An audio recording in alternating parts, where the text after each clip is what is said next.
Betapa besar Allah itu, mulia dalam kekuasaan, agung melebihi segala sesuatu. Langit menceritakan kemuliaannya, dan cakrawala memberitakan perbuatan tangannya.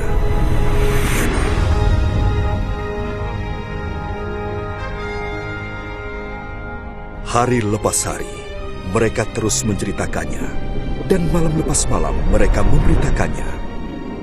Allah menciptakan langit dan bumi.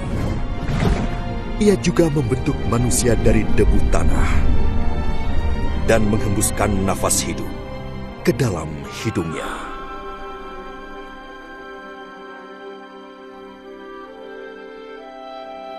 Allah Maha Pengasih menciptakan laki-laki dan perempuan menurut gambarnya, agar ia dapat memiliki hubungan dengan manusia. Mulanya manusia menghormati dan memuliakan Allah, serta hidup secara harmonis dengannya.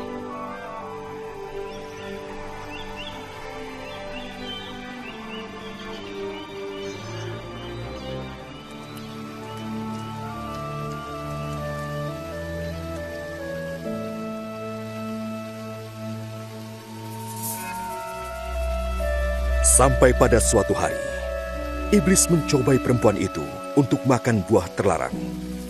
Dan dia juga memberikannya pada laki-laki itu. Sebagai akibatnya, manusia memberontak terhadap Allah dan mengikuti jalannya sendiri.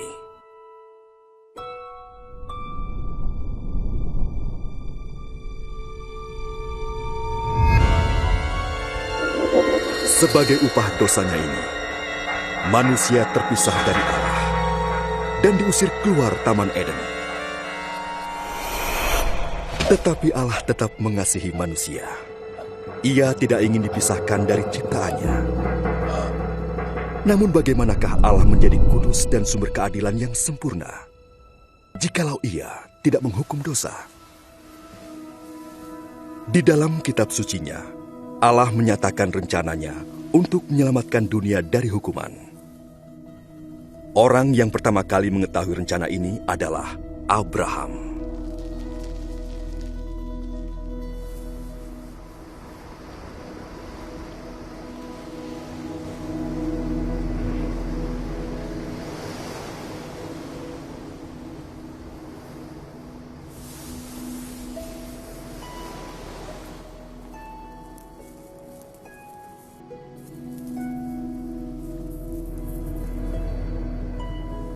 Abraham adalah orang yang benar.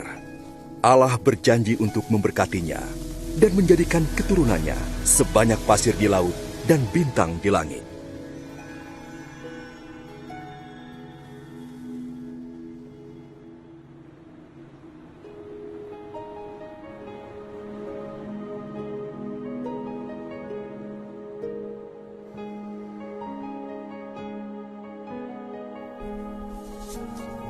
Untuk menguji kesetiaannya, Allah meminta Abraham untuk mengorbankan anaknya sebagai persembahan kepada Allah.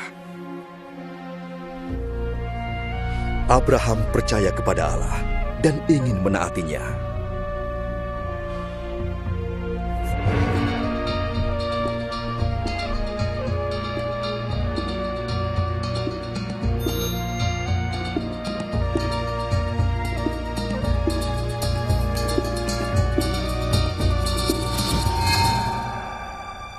Tapi, ketika ia mengangkat pisau untuk membunuh anaknya, malaikat Tuhan menghentikannya.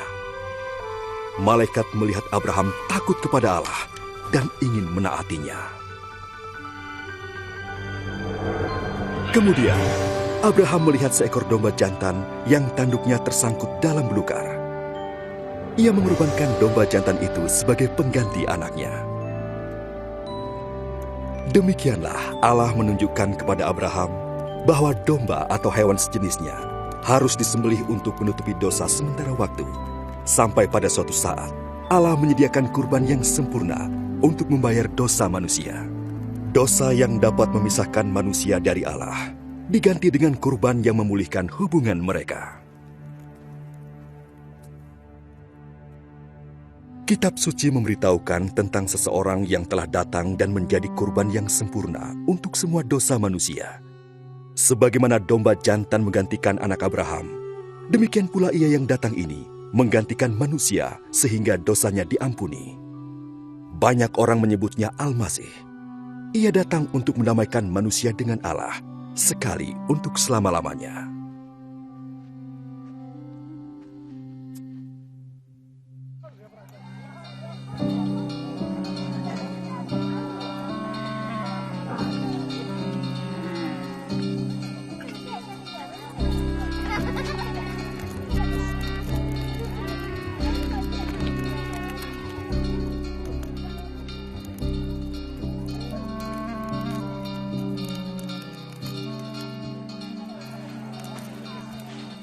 Para nabi telah memberitahukan banyak hal tentang Al-Masih dengan rinci beratus-ratus tahun sebelum kedatangannya.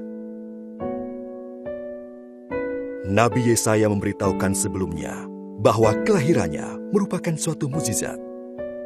Seorang perawan akan mengandung seorang anak yang dalam pengertian rohani dinamai Anak Allah. Nabi Mika memberitahukan bahwa Al-Masih akan lahir di Betlehem. Sementara Nabi Zakaria memberitahukan bahwa ia akan memasuki Yerusalem dengan menunggang seekor keledai dan dikhianati oleh Yudas, seorang dari para pengikutnya. Nabi Yesaya memberitahukan apa yang akan dilakukan oleh Al-Masih ketika ia datang. Yang diurapi Tuhan akan menyampaikan kabar baik kepada orang-orang sengsara, merawat mereka yang remuk hati, memberitakan pembebasan kepada orang-orang tertawan, dan memberitahukan tahun rahmat Tuhan kepada umatnya. Jadi, siapakah Al-Masih itu? Pada abad pertama datanglah seorang nabi yang disebut Isa. Banyak orang mengatakan, ia adalah seseorang yang dinubuatkan oleh para nabi sebelumnya. Benarkah demikian? Apakah hidupnya memenuhi nubuatan tentang dia?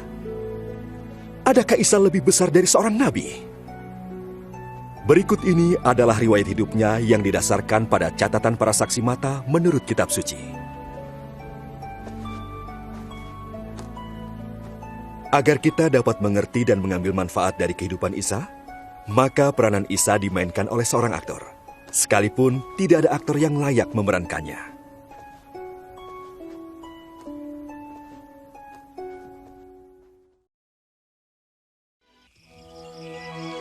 Theophilus yang mulia, semua peristiwa ini kutuliskan padamu, supaya engkau dapat mengetahui tentang kebenaran yang sesungguhnya.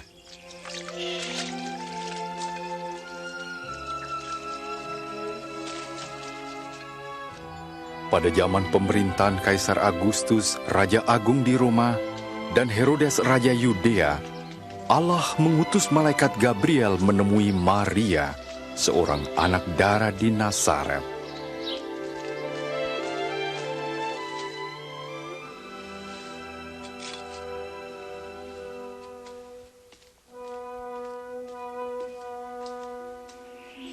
Jangan takut, sebab engkau beroleh kasih karunia dari Allah. Sesungguhnya engkau akan mengandung dan melahirkan seorang anak laki-laki dan menamai dia Yesus. Bagaimana mungkin? Aku masih perawan. Roh Kudus akan turun ke atasmu, dan anak itu akan disebut Anak Allah yang Maha Tinggi. Kerajaannya tidak akan berkesudahan. Maria pergi ke Yudea, mengunjungi Elisabet saudaranya yang juga mengandung secara ajaib. Elisabet, Maria.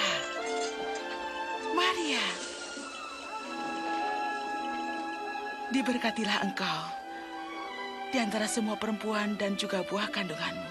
Ketika salahmu ku dengar, anak yang ada dalam rahimku melonjak kegirangan. jiwaku memuliakan Tuhan, dan hatiku bergembira karena Allah Tuhanku. Segala keturunan akan menyebut aku berbahagia.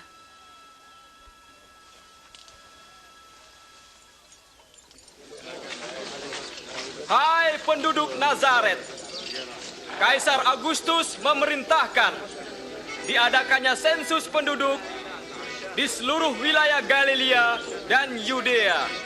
Setiap orang harus mendaftarkan diri, masing-masing di tempat kelahirannya.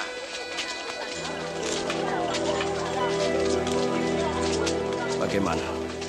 Kita akan mencoba mencari tempat untuk beristirahat, Maria. Maria pun pergi ke Bethlehem untuk mendaftarkan diri bersama Yusuf tunangannya.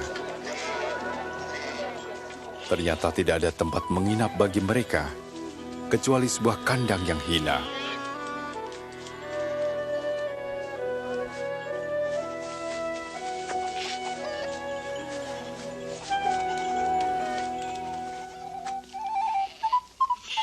Di daerah itu ada gembala yang menjaga kawanan ternak. Tiba-tiba malaikat Tuhan berdiri dekat mereka, dan kemuliaan Tuhan bersinar atas mereka. Hari ini telah lahir bagimu Juru Selamat, yaitu Kristus Tuhan di kota Daud.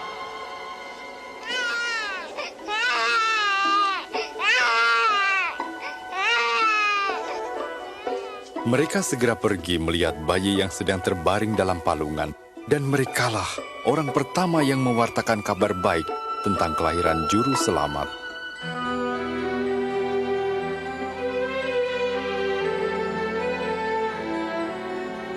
Ketika genap 8 hari, bayi itu disunat dan diberi nama Yesus. Yusuf dan Maria membawanya ke Yerusalem untuk diserahkan kepada Tuhan. Di sana ada Simeon, seorang yang baik dan saleh yang telah menerima janji bahwa ia tidak akan mati sebelum melihat Kristus. Tuhan, biarlah hamba-Mu ini pergi dalam damai sejahtera-Mu.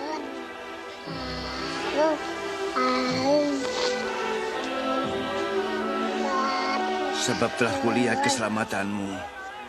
Dia ini telah dipilih oleh Allah. Tuhan memberkati.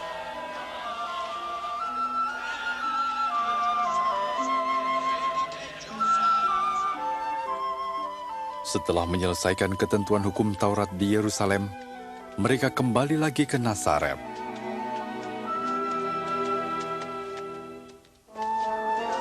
Waktu Yesus berumur 12 tahun, Yusuf dan Maria membawanya lagi ke Yerusalem pada hari Paskah. Namun waktu pulang, Yesus tertinggal di Bait Allah.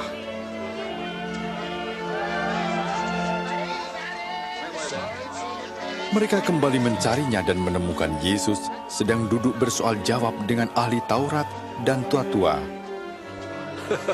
Anak ini luar biasa. Dia dari Nazaret dan tertinggal di sini. Kami minta maaf. Semua yang mendengarkannya kagum.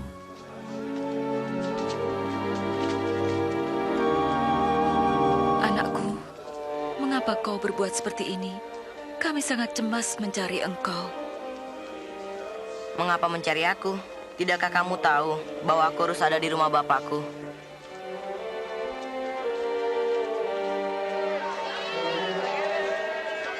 Yesus pulang dengan mereka ke Nazaret. Ia bertambah hikmat dan besar dan makin dikasihi Allah dan manusia.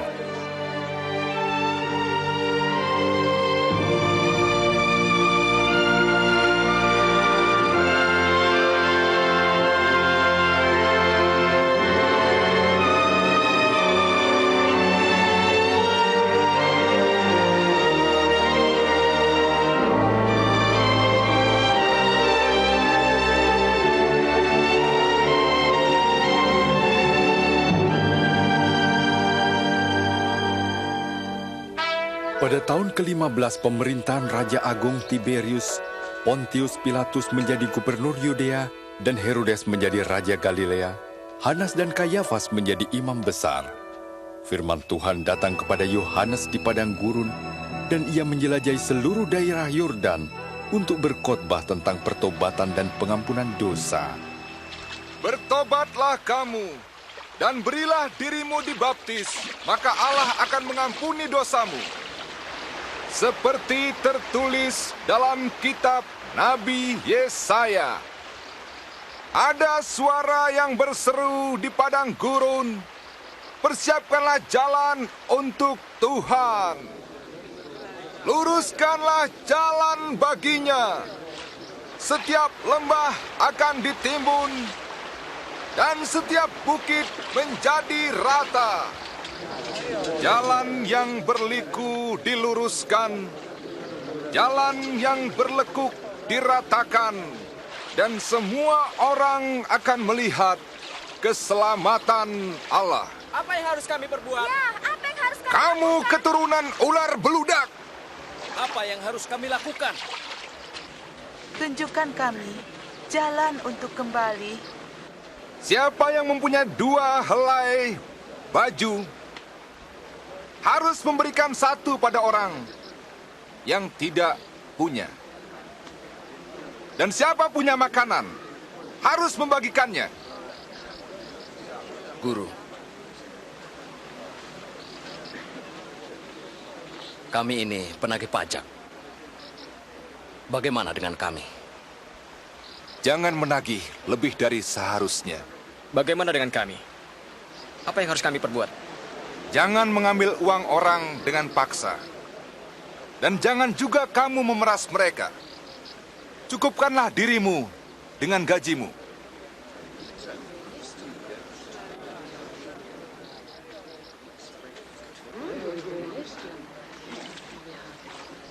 Katakan, engkaukah Kristus?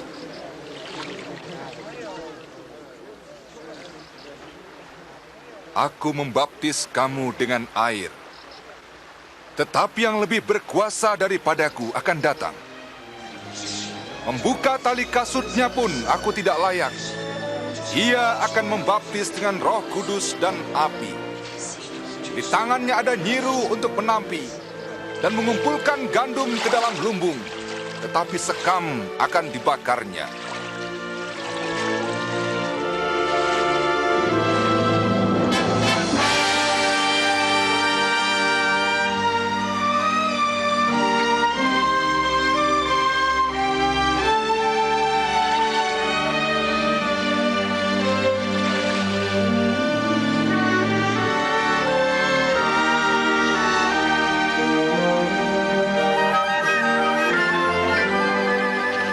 Kudus turun ke atas Yesus dalam rupa burung merpati.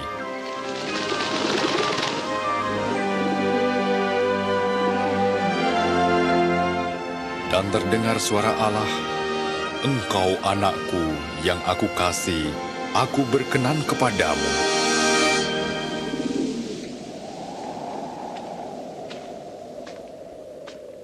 Yesus berumur 30 tahun ketika memulai pekerjaannya. Waktu meninggalkan sungai Yordan, Yesus penuh dengan Roh Kudus dan memimpinnya ke padang gurun. Di sana ia dicobai iblis selama 40 hari. Selama itu pula ia tidak makan apa-apa.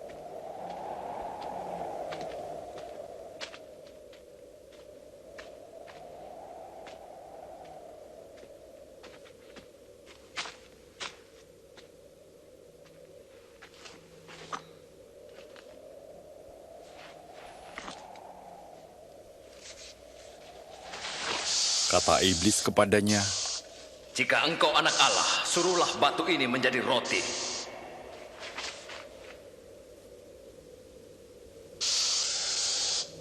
Ada tertulis, manusia hidup bukan dari roti saja, tapi dari firman Allah.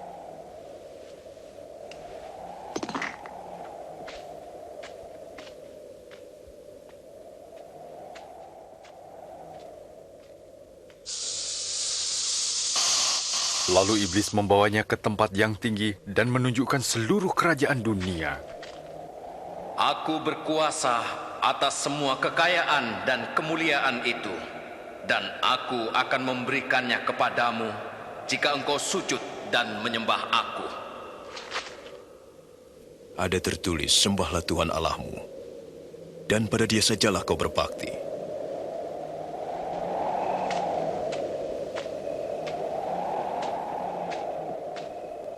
Iblis membawanya lagi ke Yerusalem dan menempatkannya di bubungan bait Allah. Jika engkau anak Allah, jatuhkanlah dirimu ke bawah, sebab ada tertulis, Allah akan menyuruh malaikat-malaikatnya menatang engkau, sehingga kakimu tidak terantuk pada batu. Ada tertulis, jangan engkau mencobai Tuhan Allahmu.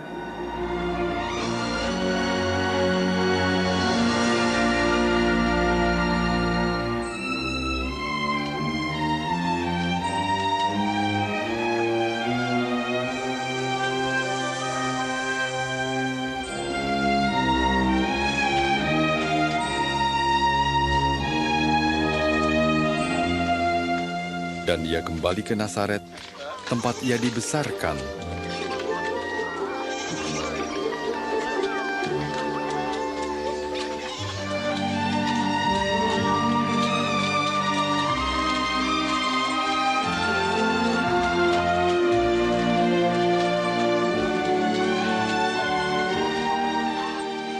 Hai. Guru,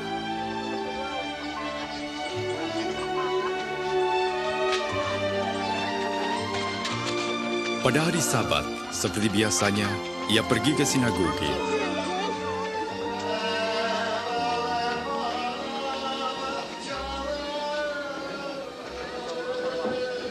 Dan ia diminta membacakan bagian dari kitab Nabi Yesaya.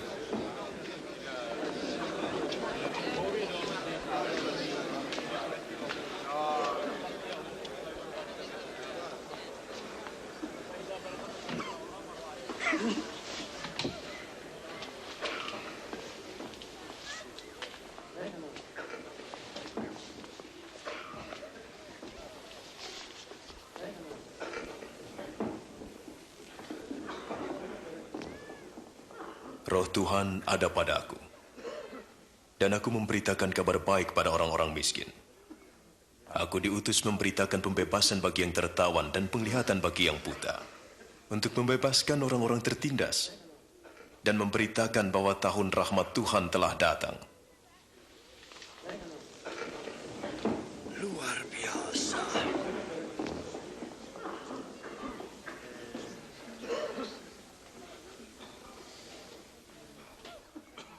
Sekarang genaplah nats sini, sewaktu kamu mendengarnya.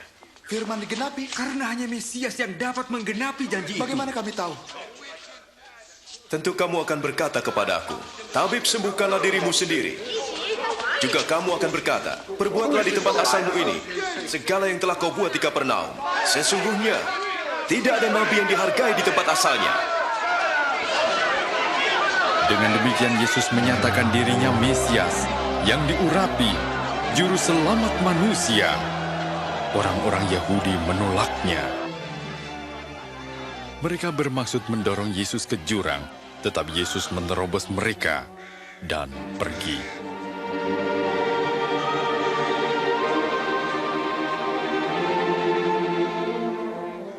Lalu Yesus pergi ke Kapernaum, sebuah kota di Galilea. Penjajahan Romawi terasa di mana-mana, dan banyak orang mengharapkan kedatangan Mesias yang akan membebaskan mereka.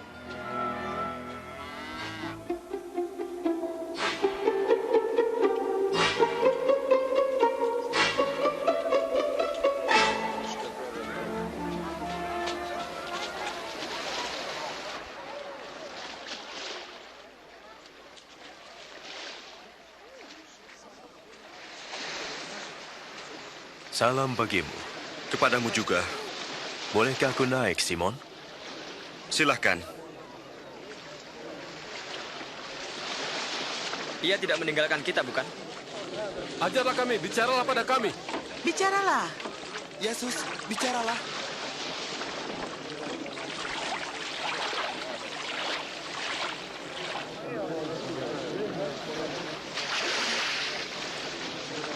Ada dua orang pergi ke bait Allah untuk berdoa. Yang seorang Farisi, yang lain penagih pajak. Yang Farisi berdiri dan berdoa. Ya Allah, saya bersyukur karena saya tidak seperti orang lain yang serakah, curang atau berzina. Saya bersyukur bukan juga seperti penagih pajak ini. Saya berpuasa 2 kali seminggu dan memberi perpuluhan. Tetapi penagih pajak berdiri jauh, bahkan tidak berani menatap ke atas. Ia memukul dadanya dan berkata, Ya Allah, kasihanilah saya orang berdosa ini. Aku berkata, penagih pajak yang dibenarkan oleh Allah dan bukan orang Farisi itu, barang siapa meninggikan diri, direndahkan. Dan barang siapa merendahkan diri, ditinggikan. Bertolaklah ke tempat yang dalam, dan tebarkanlah jalamu untuk menangkap ikan. Oh, Guru, sepanjang malam kami bekerja keras dan tidak mendapatkan apa-apa.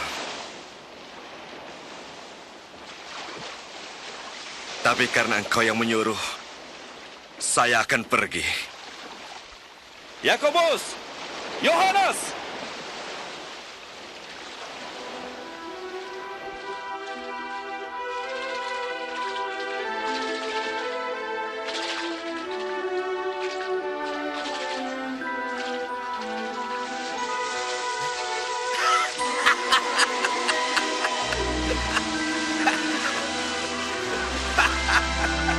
Yakobus, Yohanes, bawalah perahumu dan tolonglah kami. Cepat, ayo, kami menangkap banyak.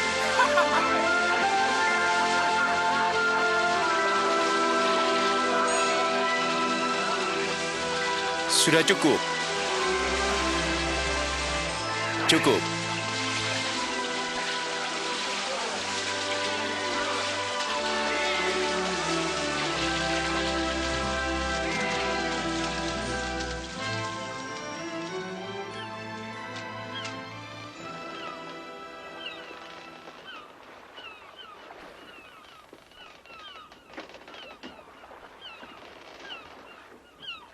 Tinggalkan saya, Tuhan.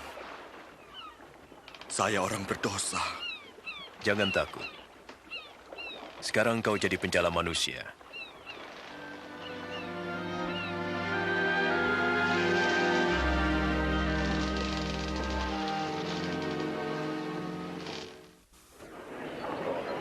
Datanglah kepadaku dan dengarkanlah, maka kamu akan hidup. Carilah Tuhan selama ia berkenan ditemui. Berserulah kepadanya selama ia dekat. Baiklah orang jahat meninggalkan jalannya dan kembali kepada Tuhan, karena ia memberi pengampunan dengan limpahnya. Sungguh, kamu akan berangkat dengan sukacita dan akan dihantar dengan damai. Ia datang. Lihatlah. Yesus, tolonglah. Saya mohon, selamatkan anak saya. Kasihanilah. Ia sakit parah dan hampir mati. Tolonglah saya. Yairus, maaf. Yesus, anakmu sudah mati. Jangan lagi mengganggu guru. Jangan takut. Percaya saja, ia akan sembuh.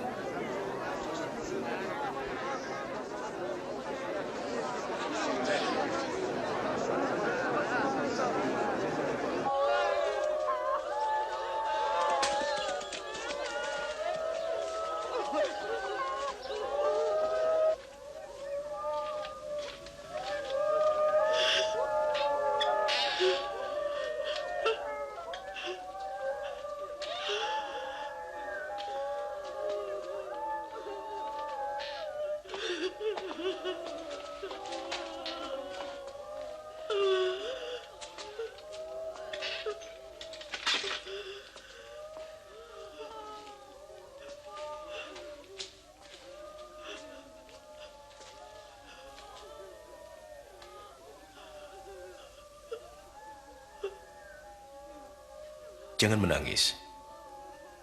Dia tidak mati, hanya tidur.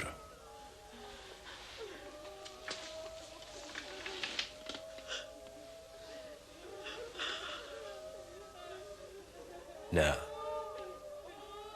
bangunlah.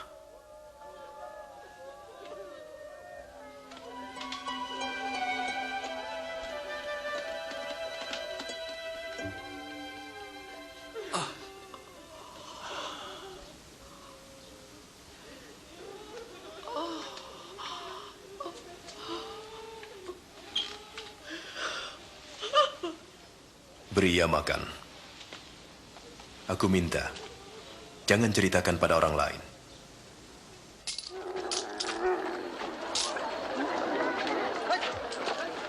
Sesudah itu Yesus keluar dan bertemu dengan seorang penagih pajak bernama Levi yang sedang duduk di pintu gerbang kota Nain.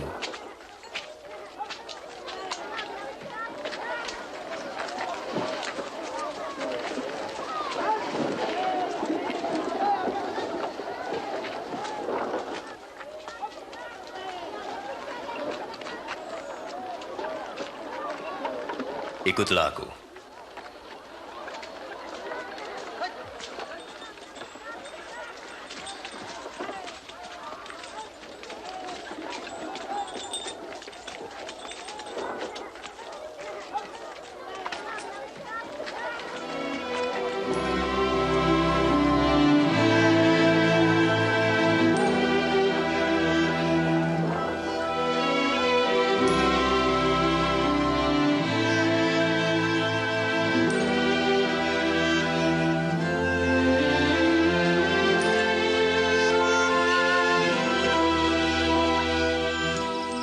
Kemudian Yesus pergi ke bukit dan berdoa sepanjang malam.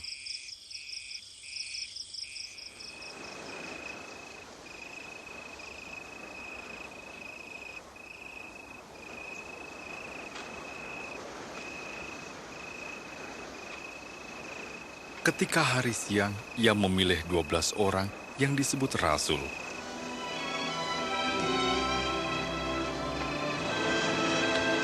Simon, yang juga disebut Petrus, dan Andreas, saudaranya, Yakobus,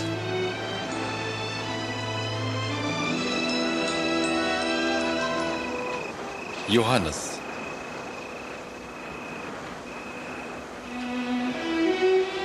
Filipus, Bartolomeus, Matius,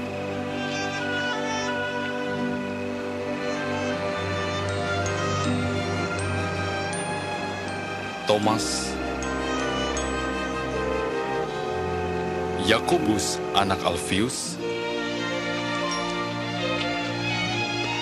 Simon dari golongan Selot, Yudas saudara Yakobus, dan Yudas Iskariot yang mengkhianatinya.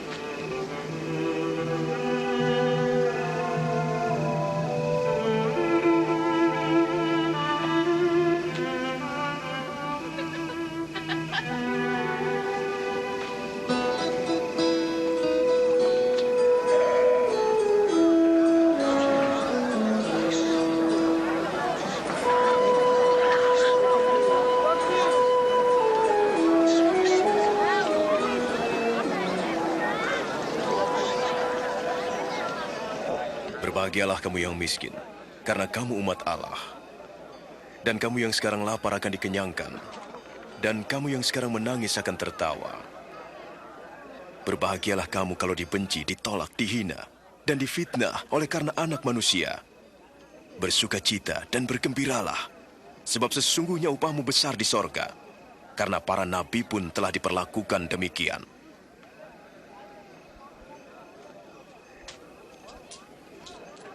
Enam belas, 17, 18, 19, 20. Sudah habis. Apa sudah habis? Celakalah kamu yang kaya, sebab kamu telah menikmatinya.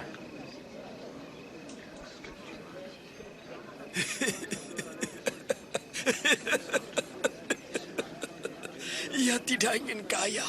Pasti ia orang gila. Celakalah kamu yang sekarang tertawa, karena kamu akan menangis. Celakalah jika semua orang memuji kamu, seperti pujian kepada nabi-nabi palsu. Aku berkata kepadamu, kasihilah musuhmu. Berbuatlah baik bagi yang membencimu. Mintalah berkat bagi yang mengutuk. Berdoa bagi yang mencacimu.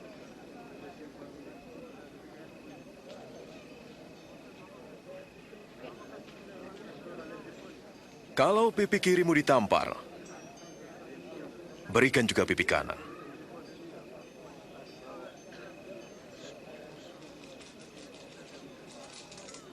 Siapa mengambil bajumu, biarkan dia mengambil jubahmu juga. Berilah orang yang meminta padamu. Jangan minta kembali milikmu yang telah diambil orang. Perbuatlah apa yang kau kehendaki orang lain perbuat.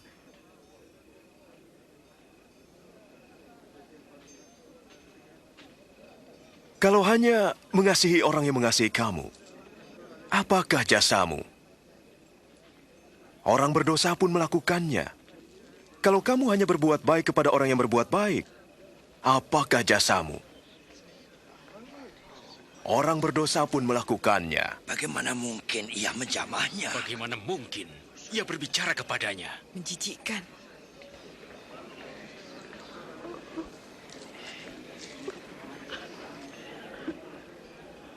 Tidak. Kasihilah musuhmu. Berbuat baiklah. Beri pinjaman, jangan mengharapkan kembali. Maka upahmu besar di surga. Kamu akan menjadi anak-anak Allah. Ia baik kepada mereka yang jahat. Murah hatilah, seperti Bapamu di surga.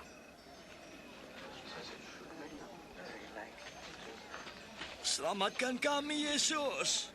Jangan menghakimi agar kamu tidak dihakimi. Janganlah menghukum, supaya tidak dihukum. Ampunilah, dan kamu akan diampuni. Pimpin kami di jalan-Mu, Tuhan. Berilah, dan kamu akan diberi. Sebab ukuran yang kamu pakai akan dipakai untukmu. Orang buta tak dapat menuntun orang buta, sebab keduanya akan jatuh ke lubang. Mengapa engkau melihat selumbar di mata saudaramu, tapi balok di matamu tidak? Tuntunlah kami, Tuhan.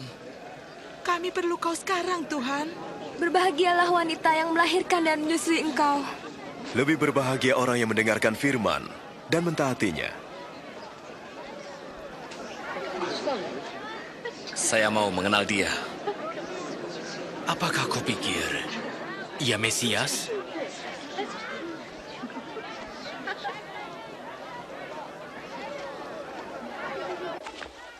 Orang Farisi itu mengundang Yesus makan di rumahnya. Maka Yesus pun pergi dan duduk makan bersama mereka. Anak-anak, menjauhlah kamu. Hayo pergi. Pergi. Mereka berusaha mendapat perhatian. Apa yang dilakukannya di sini? Saya tidak tahu.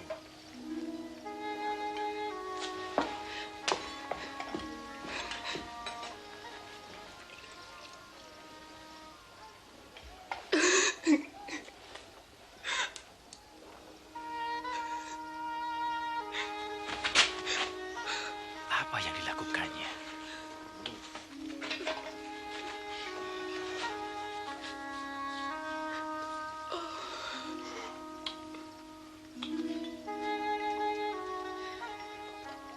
Jika ia benar-benar nabi, ia tentu tahu siapa wanita itu.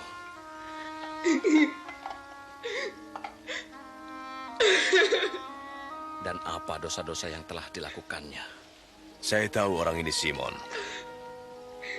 Dengarkanlah aku. Ada dua orang berhutang kepada seseorang. Masing-masing 500 dan 50 dinar. Karena tidak sanggup membayar, hutang keduanya dihapus.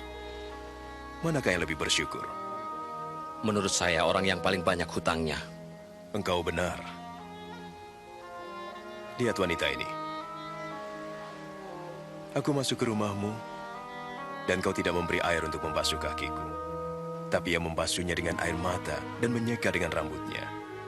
Engkau tidak mencium aku, tetapi ia terus mencium kakiku. Engkau tidak meminyaki kepalaku, tapi ia meminyaki kakiku. Sesungguhnya, kasihnya yang besar menunjukkan bahwa dosanya yang banyak telah diampuni. Sebab orang yang sedikit diampuni, sedikit juga berbuat kasih.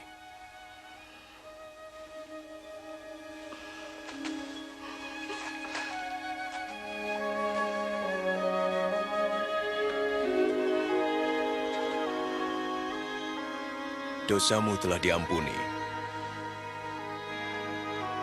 Pergilah dengan damai sejahtera.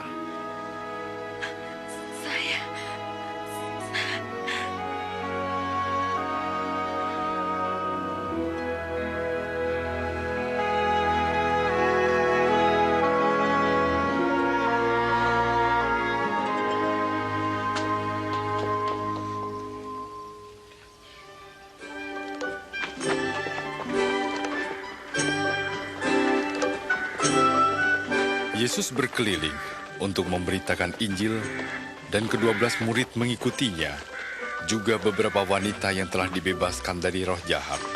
Maria yang disebut Magdalena, Yohana istri Kusa, bendahara Herodes, dan Susana.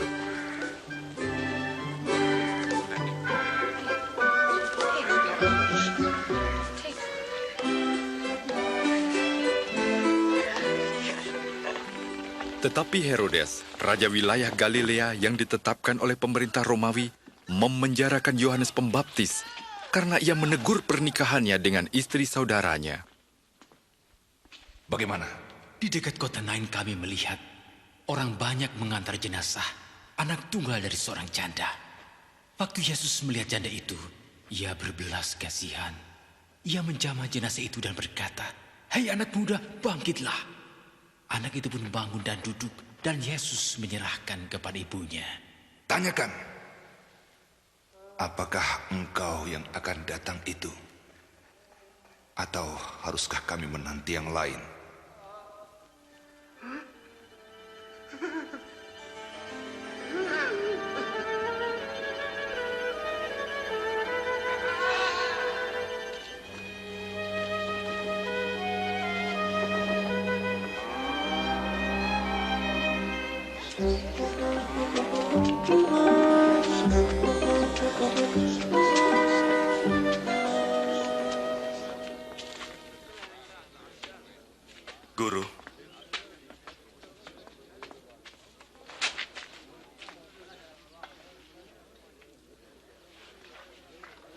Guru, Yohanes menyuruh kami bertanya, apakah engkau yang akan datang itu?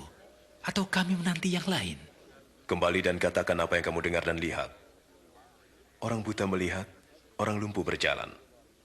Berbahagialah orang yang tidak menolak aku.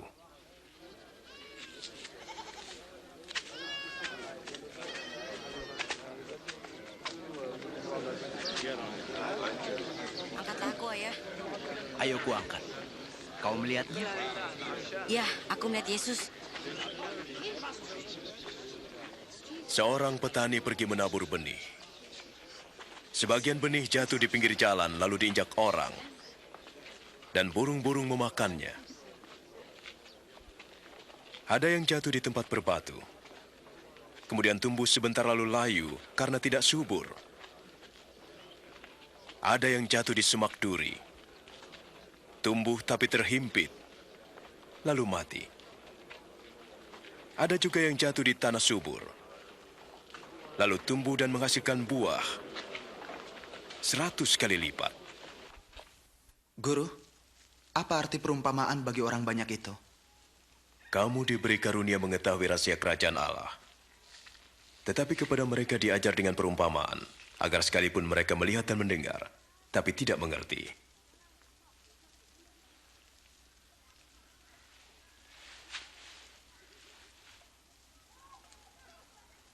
Inilah arti perumpamaan itu.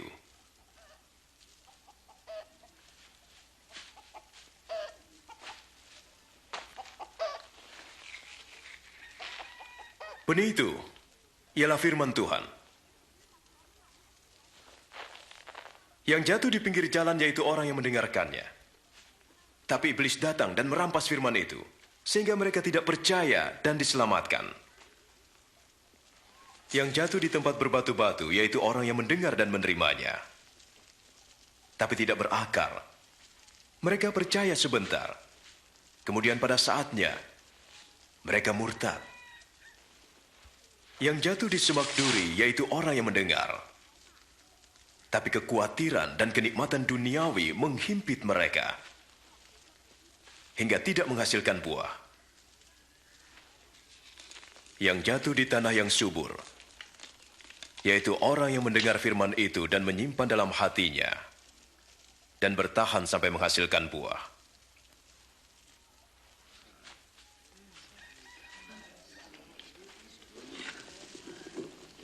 Tak ada orang menyalakan lampu lalu menutupnya atau menaruh di bawah tempat tidur, melainkan menaruhnya di atas, sehingga orang melihat cahayanya ketika masuk rumah.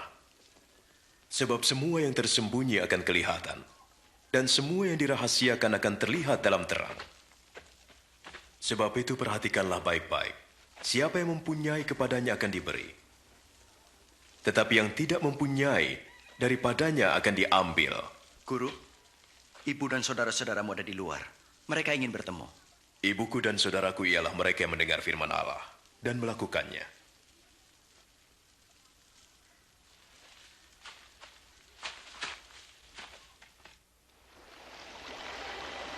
Pada suatu hari, Yesus bersama murid-muridnya naik perahu dan berkata kepada mereka, "Mari kita pergi ke seberang danau." Sementara berlayar, Yesus tertidur.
Kita diselamatkannya.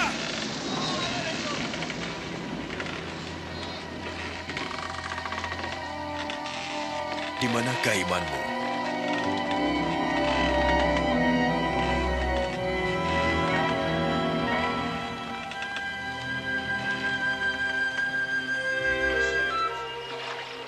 Dan mereka pun berlayar ke Gerasa di seberang danau Galilea.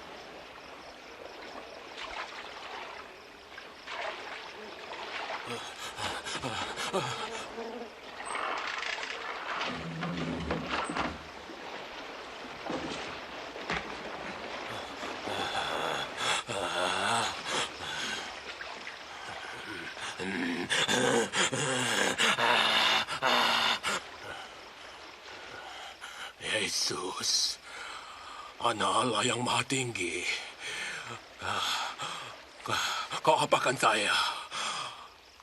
Saya mohon, jangan siksa saya. Siapa namamu?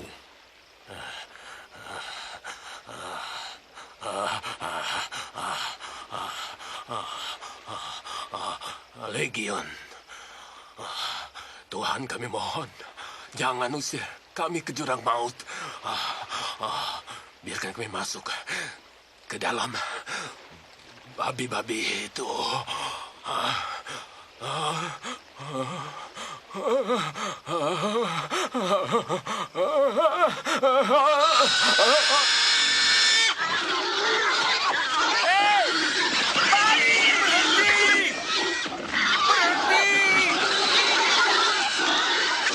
Roh-roh jahat meninggalkan orang itu Kembali! dan masuk ke babi-babi itu.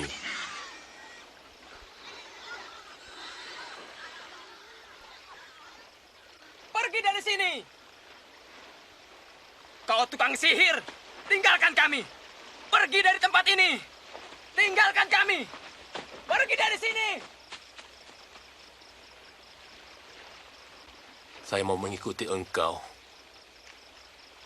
Izinkan aku bersamamu. Pulanglah dan ceritakan semua ini.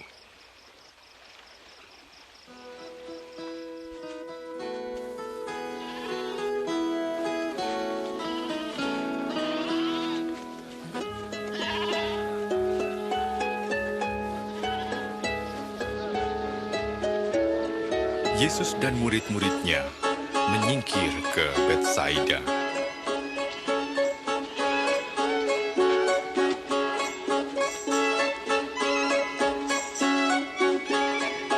Tetapi banyak orang mengetahui dan mengikutinya.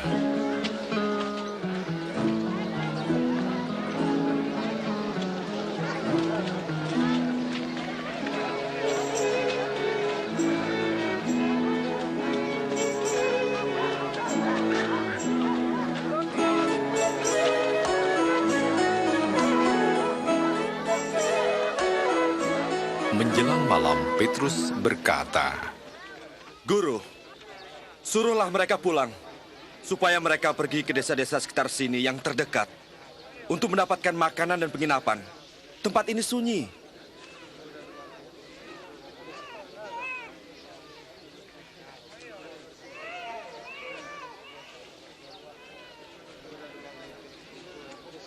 Kamulah yang harus memberi makan. Kita hanya punya 5 potong roti dan 2 ikan.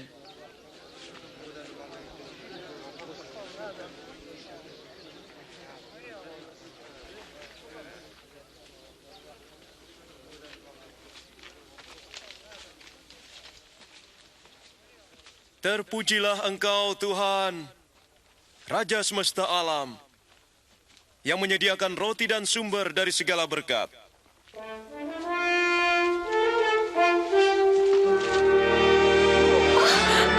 Suatu mukjizat. Mengherankan.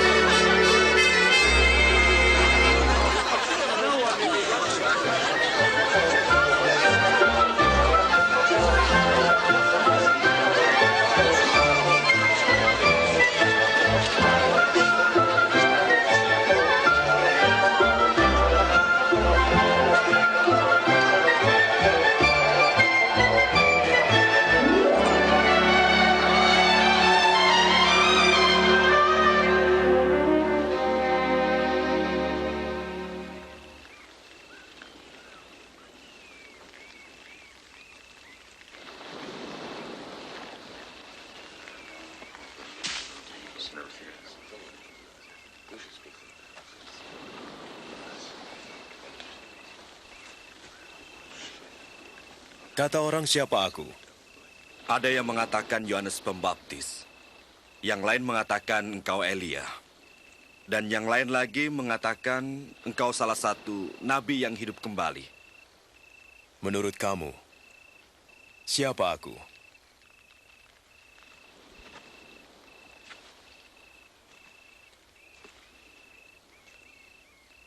Engkau Mesias dari Allah.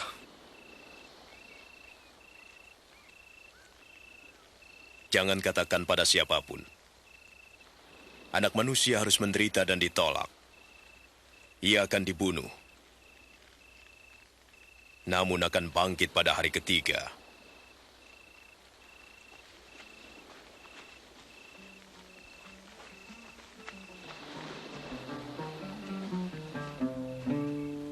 How clearly the sky reveals God's glory. Each day announces it to the following day. Each night repeats it to the next.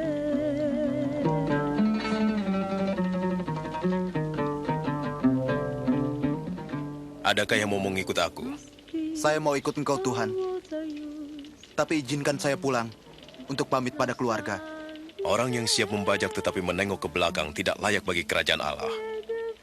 Orang yang mau mengikut aku harus menyangkal dirinya, memikul salibnya dan mengikut aku. Sebab yang mempertahankan nyawa akan kehilangan nyawa.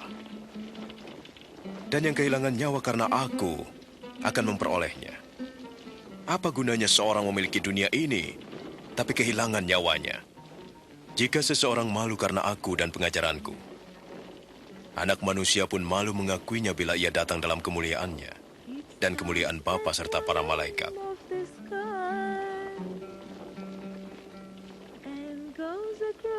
Ketahuilah, ada di antara kamu yang tidak akan mati sebelum melihat kerajaan Allah.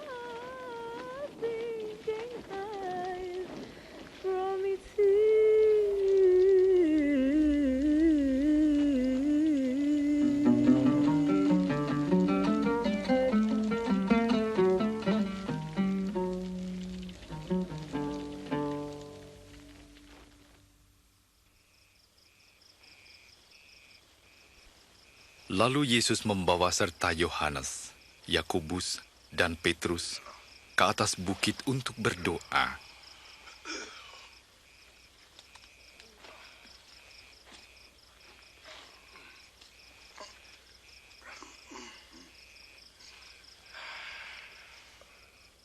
Sementara ia sedang berdoa, wajahnya bersinar-sinar dan jubahnya menjadi putih berkilauan. Tiba-tiba, ada dua orang berbicara dengan Yesus. Mereka adalah Musa dan Elia yang nampak dalam kemuliaan surgawi. Engkau akan menggenapi maksud Allah. Engkau akan mati di Yerusalem.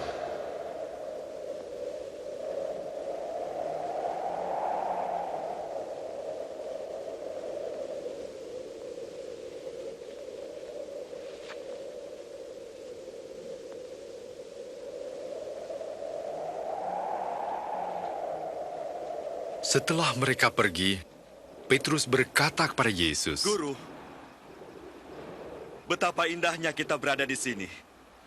Kami akan mendirikan 3 tenda. 1 untukmu.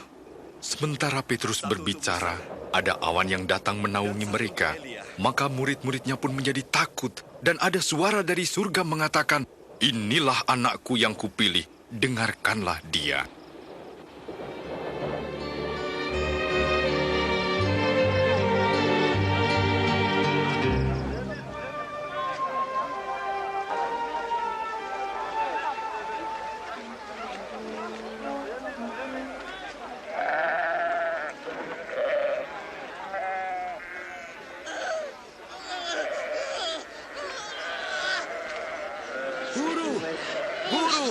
Saya mohon engkau melihat anak saya. Tolonglah dia. Karena ia anakku satu-satunya. Saya telah meminta murid-muridmu mengusir roh jahat itu. Tapi mereka tidak mampu. Hai angkatan yang tidak percaya dan yang sesat. Berapa lama lagi aku harus tinggal di antara kamu? Bawa anakmu kemari.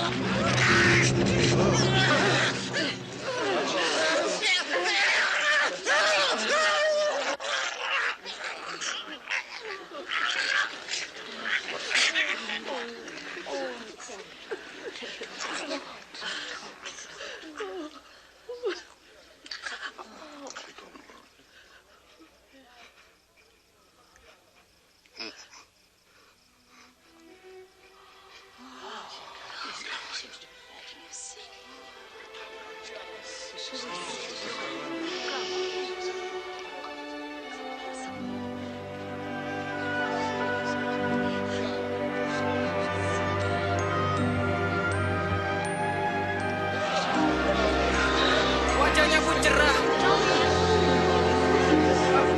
Betapa menakjubkan.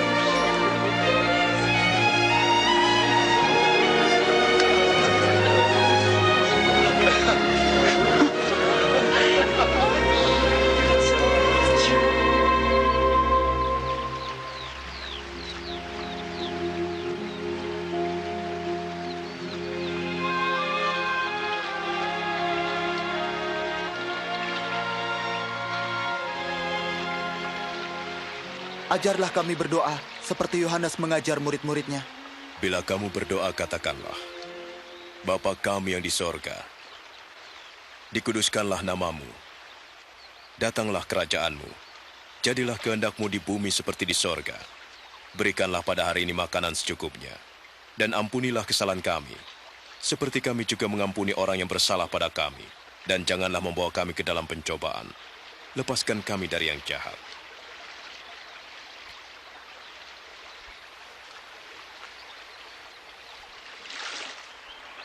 Mintalah, maka kamu akan diberi. Carilah, maka kamu akan mendapat. Ketoklah, maka pintu akan dibukakan bagimu. Karena setiap orang yang meminta menerima, dan setiap orang yang mencari mendapat, dan setiap orang yang mengetuk baginya pintu dibukakan.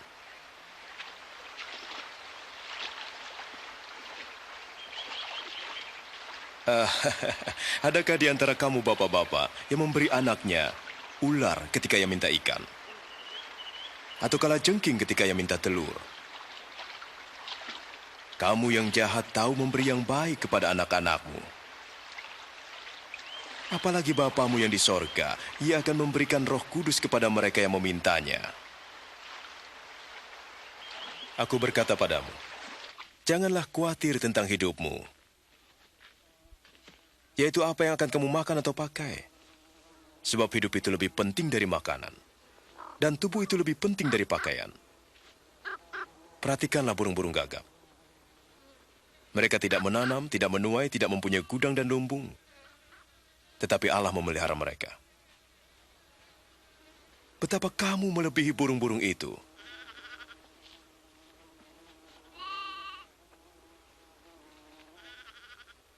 Siapa yang karena kekhawatirannya dapat menambah sehasta jalan hidupnya? Jika kamu tidak sanggup melakukan hal terkecil, mengapa khawatir tentang hal lain? Perhatikan bunga bakung, bagaimana ia tumbuh. Tidak memintal dan menenun. Salomon dalam kemegahannya tidak berpakaian seindah salah satu dari bunga itu. Jika Allah mendandani rumput yang hari ini ada dan besok dibuang ke dalam api, terlebih lagi terhadap kamu, hai orang yang kurang percaya. Tambahkanlah iman kami. Jika kamu punya iman sebesar biji sesawi, kamu dapat berkata kepada pohon ara ini, tercabutlah engkau dan tertanamlah di laut, ia akan taat padamu.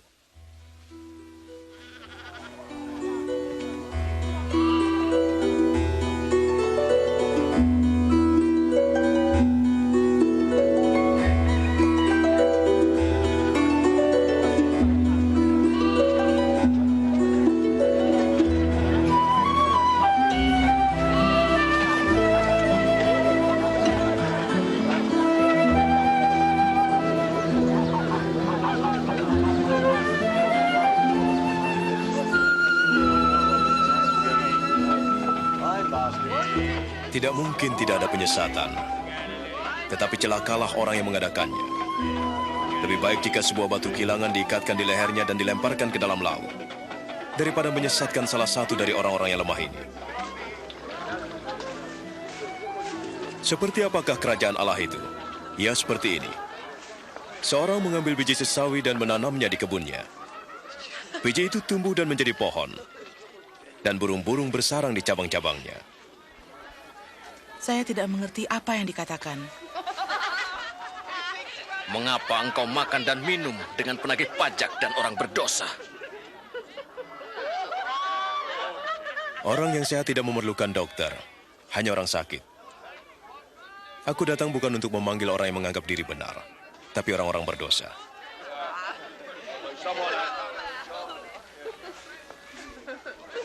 Jelaskan lagi tentang kerajaan Allah. Apa ada yang lain? Jangan takut, hai kawanan kecil, karena Bapamu berkenan memberi kamu kerajaan. Jualah segala milikmu dan berikan sedekah. Buatlah bagimu pundi-pundi yang tidak dapat menjadi tua, suatu harta di surga yang tidak akan habis. Sebab tidak ada pencuri yang mengambilnya, dan ngengat tidak merusaknya. Karena di mana hartamu berada, di situ juga hatimu.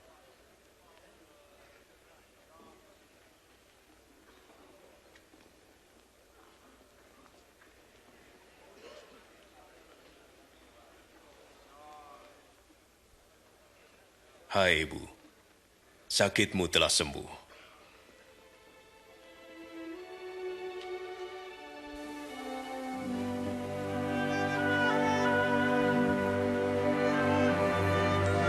Lihat, lihat, ia sembuh. Ini suatu mujizat. Lihat, ia sembuh. Mari, lihatlah. Puji Tuhan. 18 tahun. Allah menyertaimu, Guru. Ada 6 hari untuk bekerja. Jadi datanglah pada salah satu hari itu untuk disembuhkan. Dan jangan pada hari Sabat. Hai orang-orang munafik. Setiap orang melepaskan lembu atau keledai dari kandangnya pada hari Sabat dan membawanya ke tempat minuman. Sekarang di sini ada seorang wanita keturunan Abraham yang sudah 18 tahun terikat oleh iblis. Apakah ia tidak boleh dilepaskan pada hari Sabat?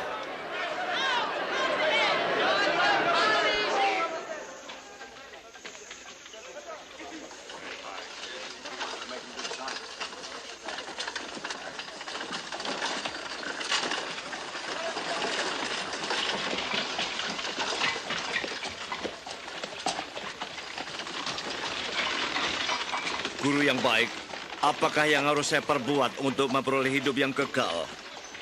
Mengapa kau katakan aku baik? Tidak ada yang baik selain Allah sendiri. Kau tahu perintah-perintah Allah. Janganlah kau berzina. Jangan membunuh, jangan mencuri, jangan bersaksi dusta. Hormatilah ayah dan ibumu.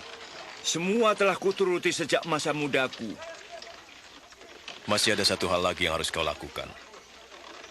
Jualah semua milikmu, berikan uangnya pada orang miskin, dan kau akan mendapat harta di surga. Setelah itu ikutlah aku.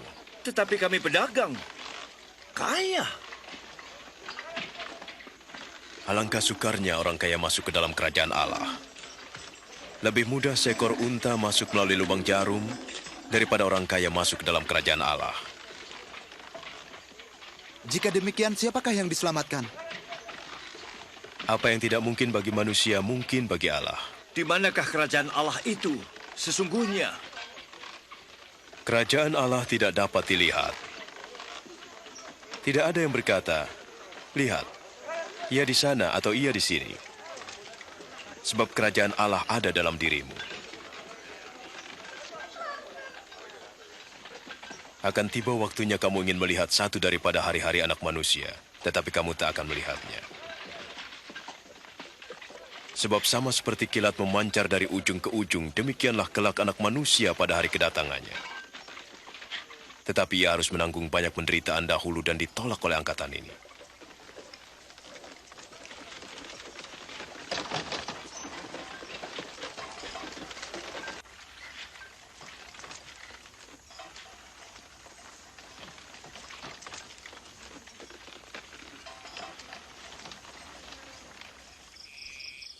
Lebih mudah langit dan bumi lenyap daripada satu titik dari hukum Allah batal.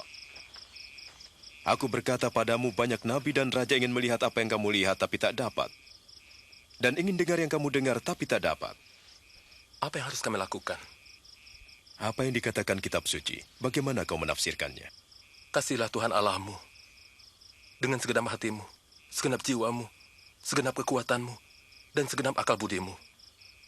Kasihilah sesamamu seperti dirimu. Kau benar. Lakukan, kau akan hidup. Siapakah sesamaku? Bukan mereka ini. Apakah Kaisar? Ada seorang laki-laki turun dari Yerusalem ke Yeriko. Ia diserang dan dipukul, disiksa, dirampok, dan ditinggalkannya. Datanglah seorang imam melewati tempat itu. Ketika melihat orang itu, ia menyingkir dan berjalan terus. Begitu juga seorang Lewi yang lewat di situ. Ia melihat orang itu, tetapi ia pun berjalan terus. Lalu datang seorang Samaria melewati tempat itu. Ketika melihat orang itu, hatinya penuh belas kasihan. Ia mendekati, membersihkan lukanya dengan minyak, anggur, dan membalutnya.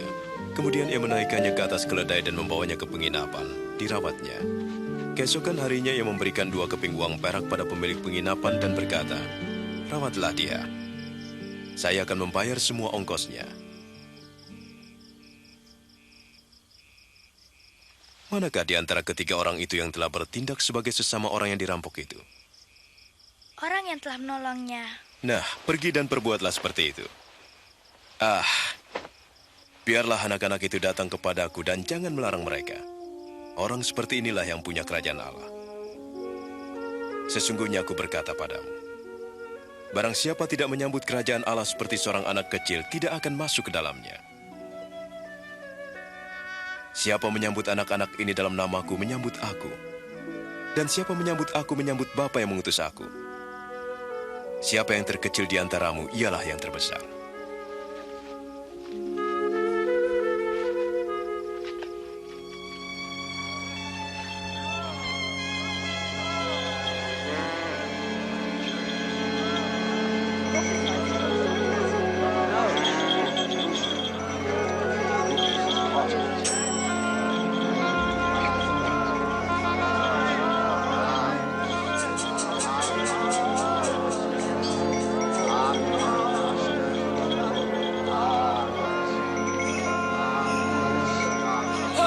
Apa yang sedang terjadi?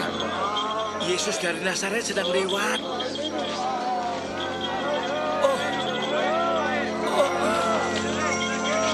Yesus! Yesus! Anak Daud, kasihanilah kami!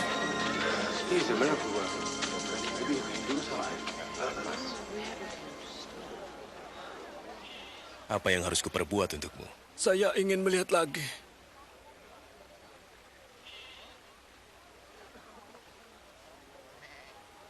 Melihatlah. Imanmu telah menyembuhkanmu. Saya dapat melihat. Saya dapat melihat. Saya sembuh.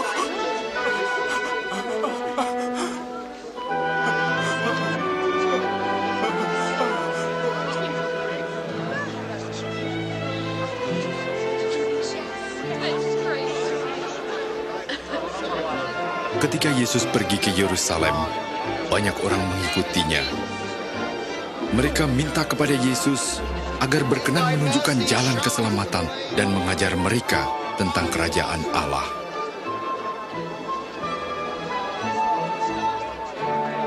Orang ini benar-benar seorang nabi. Ya Tuhanku dan guruku, selamatkan saya.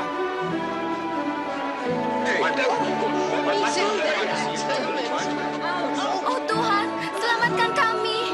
Selamatkan. Puji Tuhan. Tunjukkanlah jalan yang benar ya Tuhan. Banyak orang mulai menerima Yesus sebagai Tuhan dan Guru. Sakeus, penagih pajak dari Yeriko, ingin melihat Yesus, lalu memanjat pohon. Itu penagih pajak. Turunlah, Sakeus, karena aku harus tinggal di rumahmu hari ini. Di rumahku? Bagaimana Sakeus mengenal Yesus?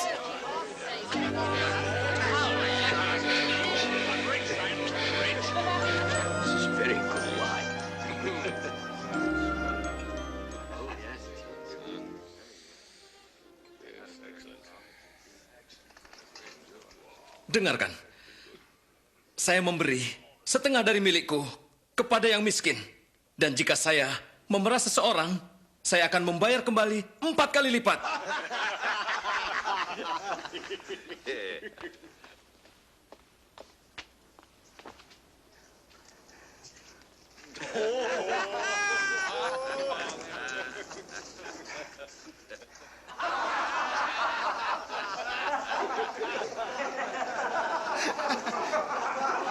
Saya tidak percaya bahwa seorang penagih pajak membayar kembali pajaknya. Tidak mungkin.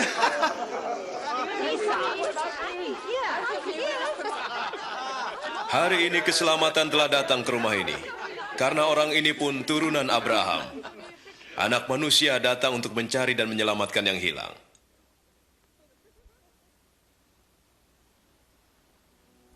Dengarkan. Sekarang kita pergi ke Yerusalem. Dan semua yang ditulis para nabi tentang anak manusia akan digenapi. Ia akan diserahkan pada orang-orang kafir. Ia akan diolok. Ia akan dihina dan diludahi. Ia akan disiksa dan dibunuh. Tapi pada hari ketiga, ia akan bangkit.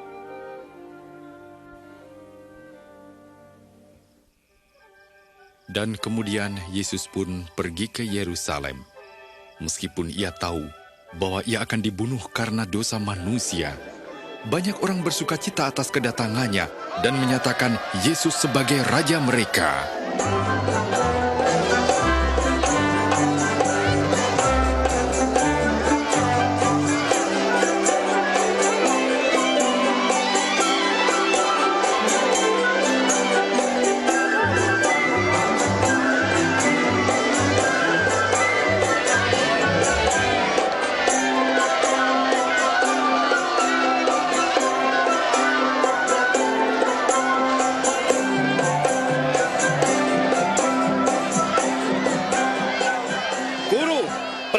Murid-muridmu diam. Aku berkata kepadamu, jika mereka diam, batu-batu ini akan berteriak. Hosana, Hosana, Hosana.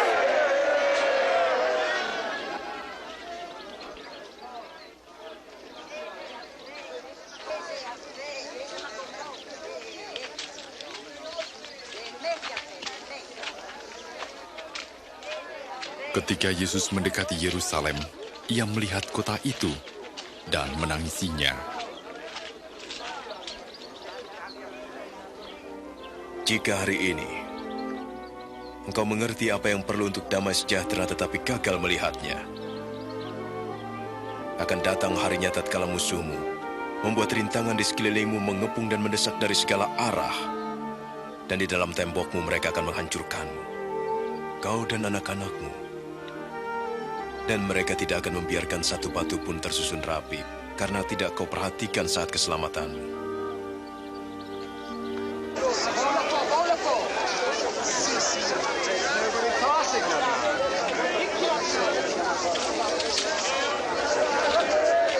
Bait suci di Yerusalem sebagai tempat ibadah kini berubah menjadi tempat berdagang.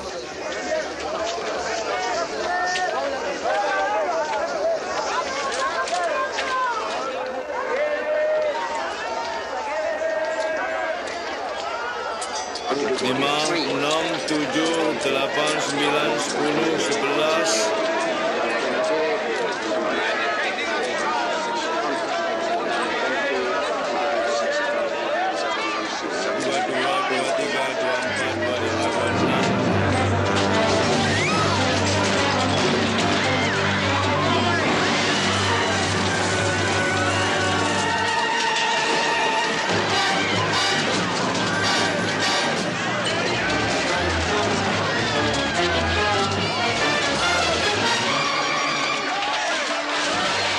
Tertulis, rumahku adalah rumah doa. Kamu jadikan sarang penyamun. Dia melepaskan binatang-binatangku. Hentikan dia! Hentikan dia!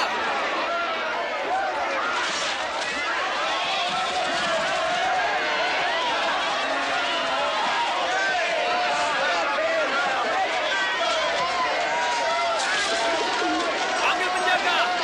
Panggil penjaga! Tantangan makin menghebat karena makin banyak orang yang menyatakan Yesus sebagai raja. Saya tahu bahwa banyak orang telah menyatakannya sebagai raja. Raja? Raja para pengemis, pelacur, dan pencuri. Kita telah melihat sebelumnya. Mereka telah membuat pernyataan dan melupakannya. Jangan menutup mata. Pengikutnya semakin banyak. Mereka mengagungkannya. Dan berpikir ia adalah raja. Kau harus berhati-hati. Jika orang ini membuat keributan, saya akan menuntutmu.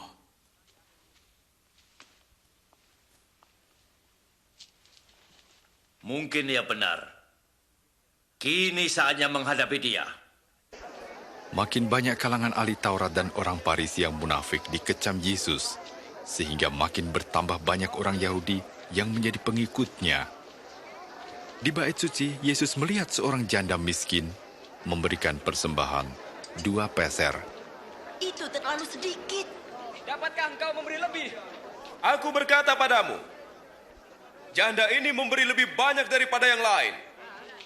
Sebab mereka telah memberi dari kelimpahannya. Tetapi dia, janda ini,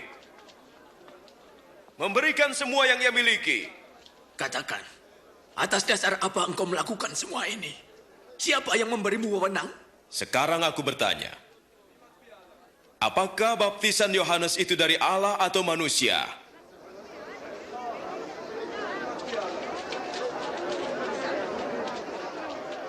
Apa jawaban kita? Jika kita katakan dari Allah, ia akan berkata, mengapa kamu tidak percaya? Tapi kalau kita katakan dari manusia, kita akan dilempari.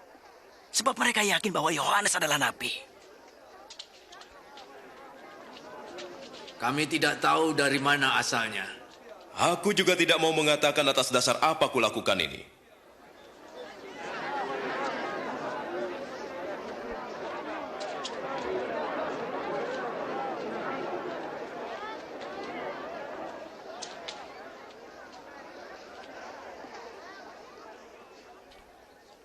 Ada seseorang membuka kebun anggur, lalu menyewakannya pada penggarap, dan ia pergi untuk waktu yang lama.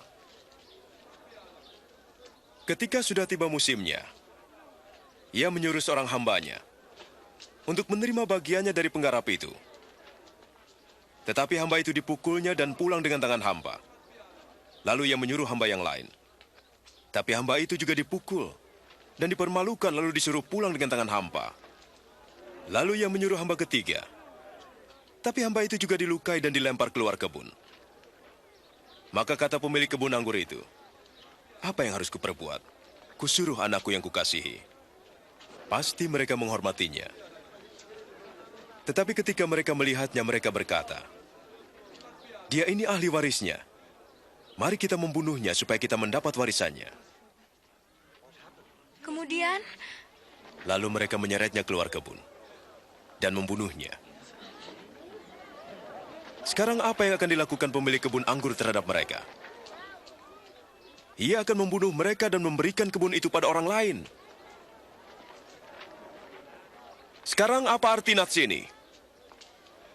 Batu yang dibuang oleh tukang-tukang bangunan telah menjadi batu yang terpenting. Semua orang yang jatuh pada batu itu akan hancur. Dan siapa yang ditimpa batu itu akan tergilas menjadi debu.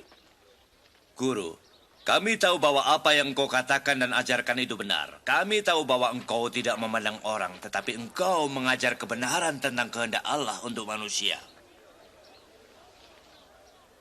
Katakanlah, apakah kami boleh membayar pajak kepada Kaisar Romawi atau tidak? Hati-hati Tuhan, ia menjebak. Perlihatkan padaku sekeping uang.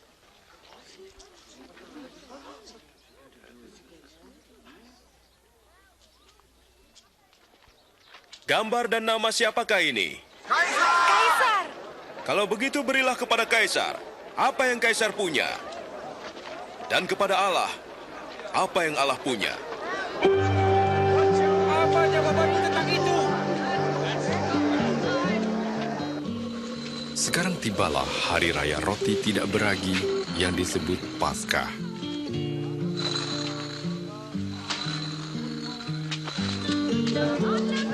Yesus menyuruh Petrus dan Yohanes untuk pergi mempersiapkan perjamuan Paskah.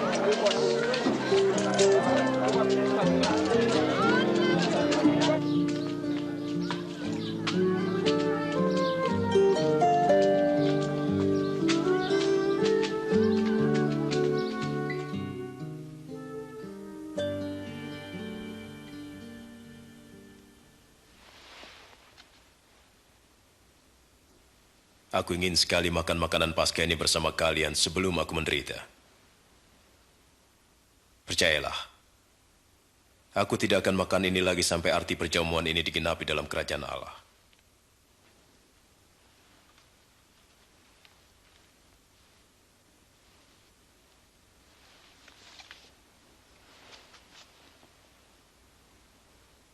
Terpujilah Engkau ya Tuhan Allah kami, Raja semesta alam, yang memberkati pokok anggur.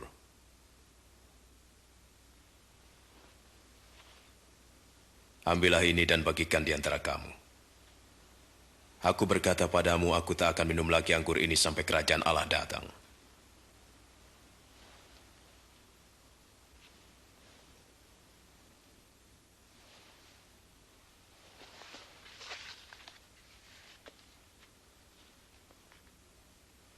Terpujilah Engkau ya Tuhan Allah kami, Raja semesta alam, yang memberikan roti dari hasil bumi.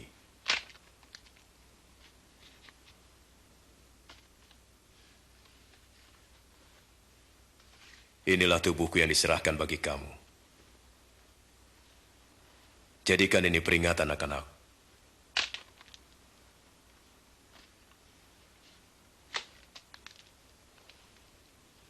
Cawan ini adalah perjanjian baru oleh darahku, yang ditumpahkan bagimu.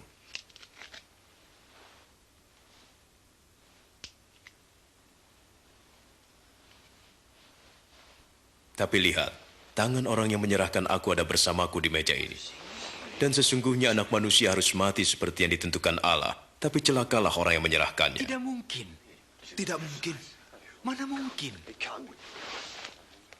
Siapa pengkhianat itu, Tuhan?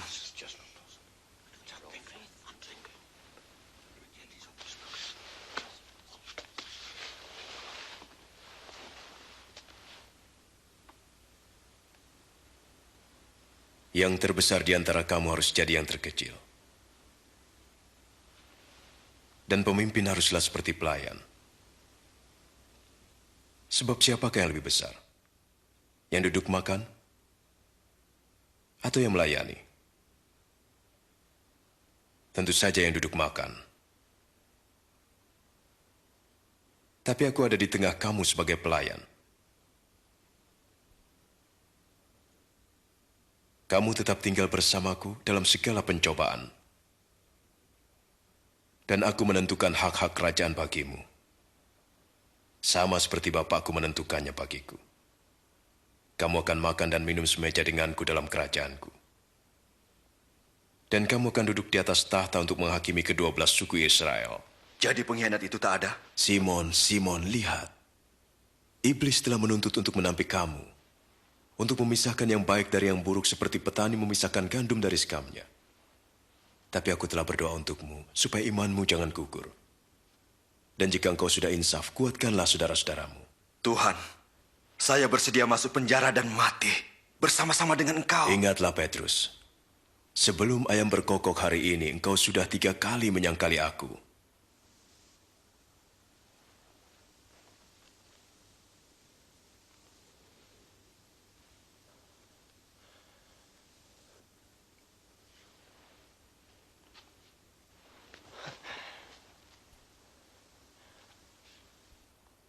Waktu kamu diutus tanpa membawa apa-apa, apakah kamu kekurangan? Tidak kekurangan apapun. Tapi sekarang siapa yang punya dompet atau kantong harus membawanya. Dan yang tidak punya pedang harus menjual jubahnya dan membelinya. Aku berkata padamu, seperti tertulis ia akan terhitung di antara pemberontak. Dan apa yang tertulis tentang aku sedang digenapi. Lihat, di sini ada 2 pedang, Tuhan.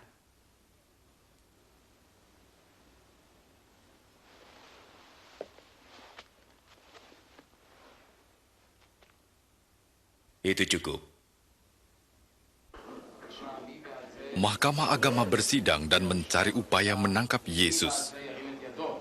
Lalu iblis masuk dalam diri Yudas yang disebut Iskariot, seorang dari ke-12 murid Yesus. Lalu pergilah Yudas Iskariot kepada imam-imam kepala untuk menyerahkan Yesus. Yesus meninggalkan Yerusalem dan pergi ke Bukit Zaitun untuk berdoa.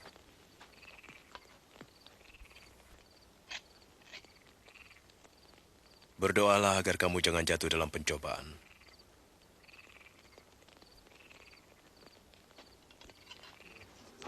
Yudas menjual Yesus dengan 30 keping perak.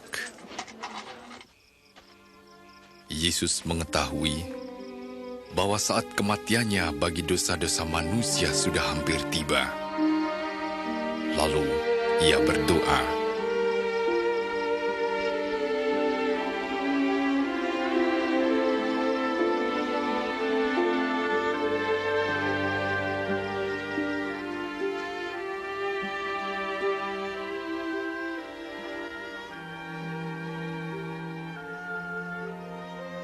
Ya Bapa, jika kau mau ambil cawan ini dariku. Tapi jangan kehendakku, melainkan kehendakmu yang jadi.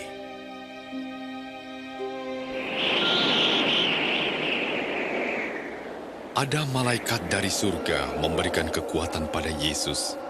Karena begitu berat beban yang ditanggungnya, sehingga peluhnya menetes bagaikan titik-titik darah.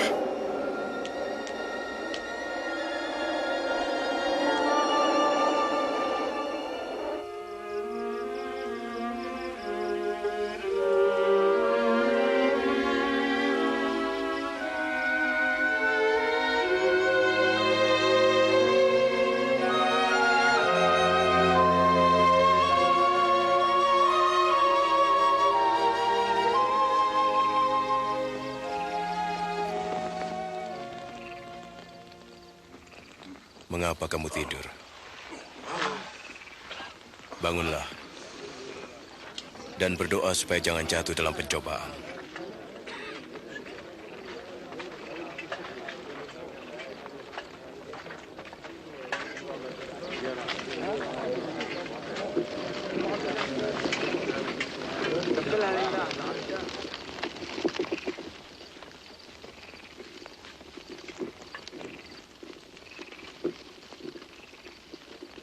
Yudas.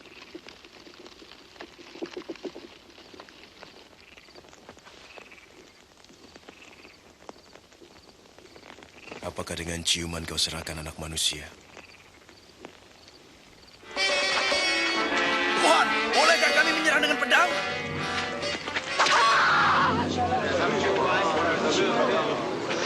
Ayo, tangkap dia. Sudahlah.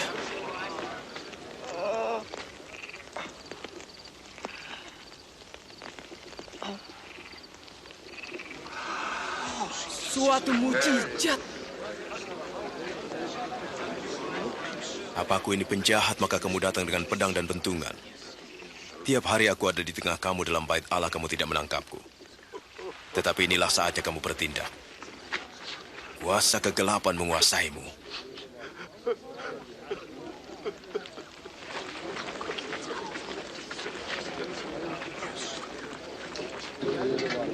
Tangkap dia.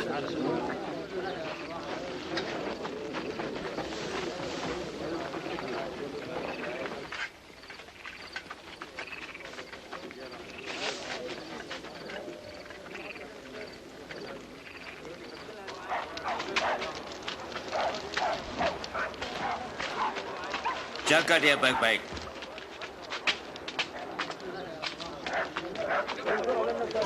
Para prajurit membawa Yesus ke halaman dan mengolok-oloknya sebagai raja orang Yahudi. Ini jubah yang dipakai seorang raja. Katakan apa yang akan terjadi. Apakah engkau akan menyelamatkan kami? Hah? Apakah engkau akan menyelamatkan kami? Orang ini juga bersama-sama dengan Yesus. Saya sama sekali tak mengenal dia. Saya melihat mereka bersama.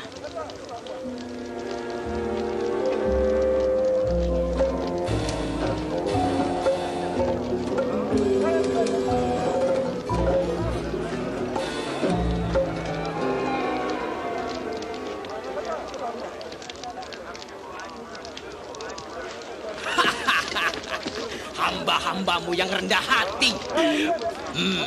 Bagaimana menghormati seseorang? Engkau juga salah satu dari mereka. Tidak, bukan saya.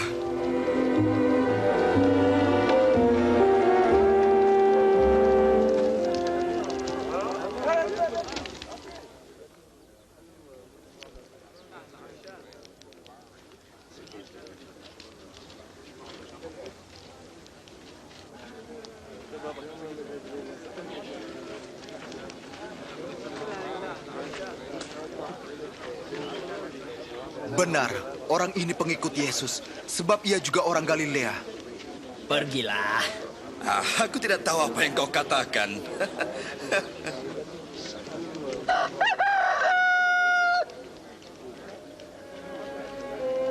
Lalu Yesus pun menoleh dan memandang Petrus.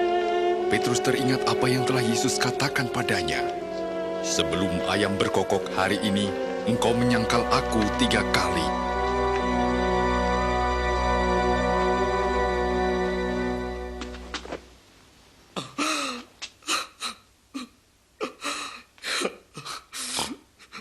Ya Tuhan, aku mohon ampunilah aku. Sesuai dengan kemurahan-Mu yang besar. Engkau yang telah mengampuni nenek moyang kami pada waktu mereka memberontak melawan firman-Mu. Engkau murka terhadap mereka, tetapi tidak membinasakannya.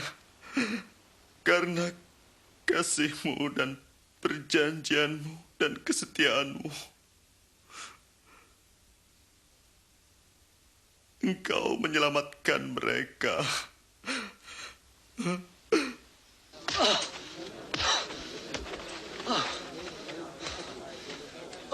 Siapa yang memukulmu? Ayo, tebak. Siapa yang akan memukulmu lagi? Hentikan. Saya katakan berhenti. Bawa dia ke Mahkamah Agama. Berdiri.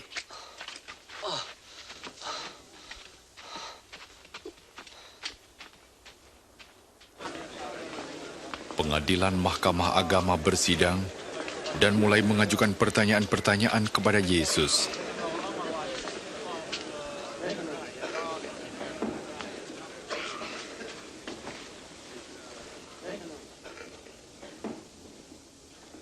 Katakan, apakah engkau Mesias? Jika aku mengatakannya, kamu tidak akan percaya padaku. Dan jika aku bertanya padamu, kamu tidak akan menjawab.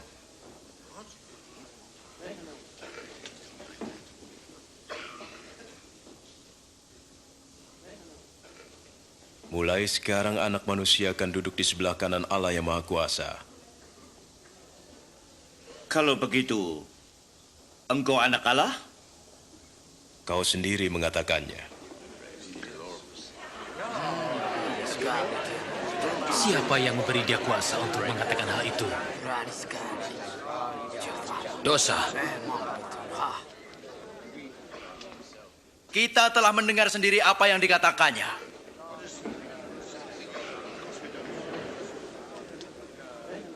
Kita bawa dia ke Pilatus. Ya, mari kita membawanya.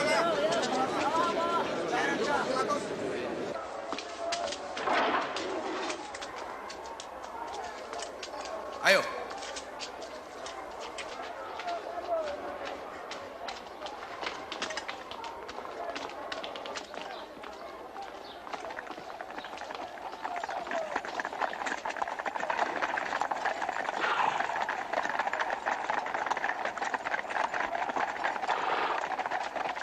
Mereka membawa Yesus ke hadapan Pontius Pilatus, penguasa kerajaan Romawi yang telah menyalibkan ribuan orang.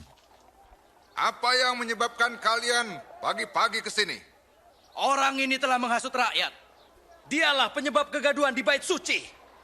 Apakah hukuman bagi orang ini? Hukumlah dia. Saya tidak punya alasan untuk menghukum orang ini. Kami mendapati dia bersalah. Ia melarang rakyat membayar pajak kepada Kaisar dan mengaku dirinya Mesias, seorang raja. Raja? Apa kau raja orang Yahudi? Seperti yang kau katakan. Ia mulai dari Galilea dan sekarang sampai di sini. Di Galilea? Dia ini orang Galilea. Kalau demikian, kita akan menyerahkannya kepada Herodes. Bukankah ia masih berada di Yerusalem? Bawa ke Herodes!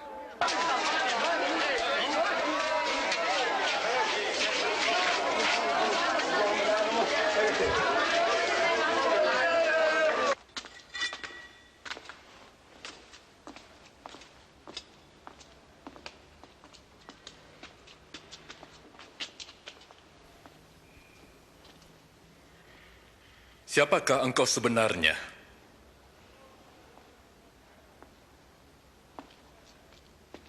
Siapa saja yang menjadi murid-muridmu?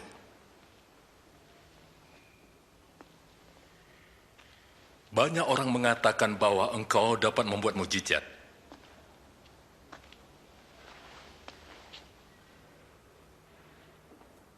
Buatlah mujizat sekarang. Tuanku, ia telah menyesatkan semua orang. Ia menyebut dirinya raja. Orang ini seorang raja?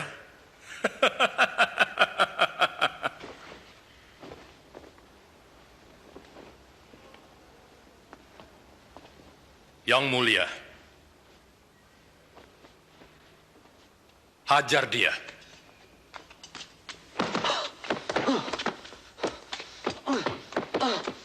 Kembalikan ke Pilatus. Ini wilayahnya.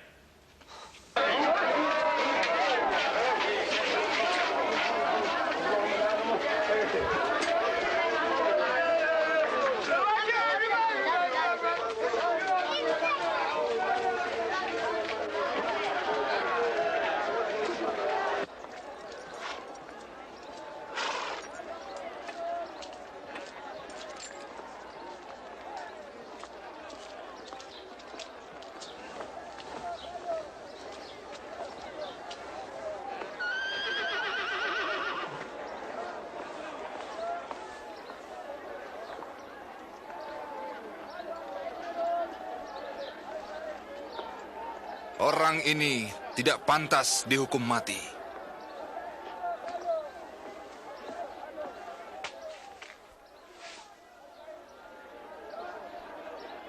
Saya akan menghajar dia dan melepaskannya. Engkau harus membebaskan seorang tahanan pada hari raya ini. Bebaskanlah Barabas bagi kami. Ya. Dan enyahkanlah orang ini.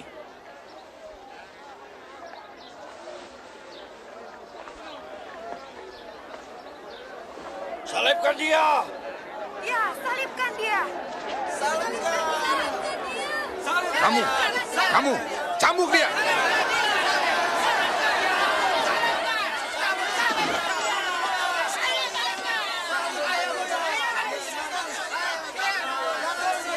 Apalagi yang kau tunggu, Pilatus?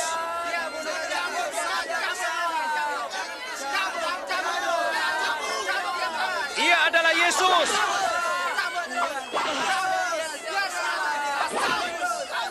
Kenapa kau menyiksanya demikian? Tinggalkan dia! Dia adalah Mesias!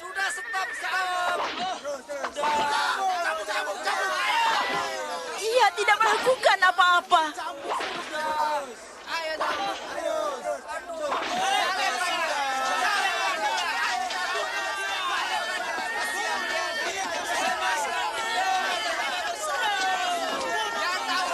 Suruh dia berdiri.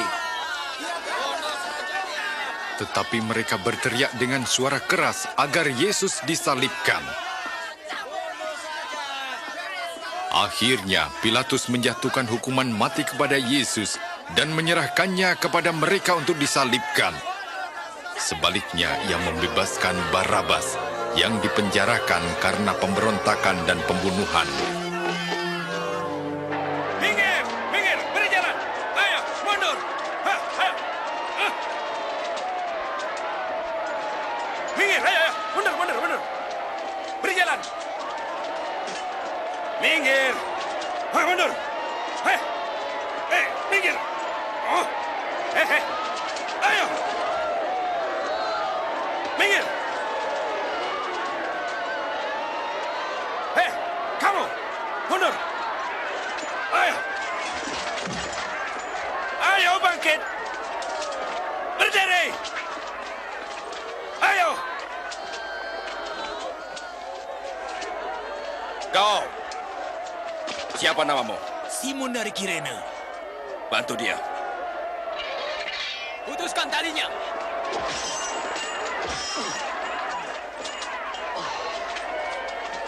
Ayo. Ayo cepat. Ayo.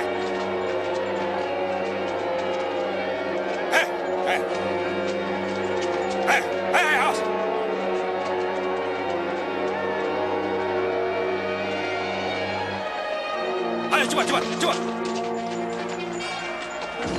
Beri jalan. Ayo. Ayo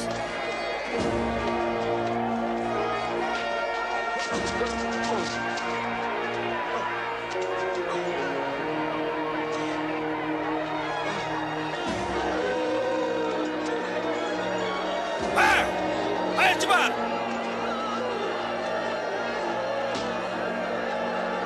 Cepat.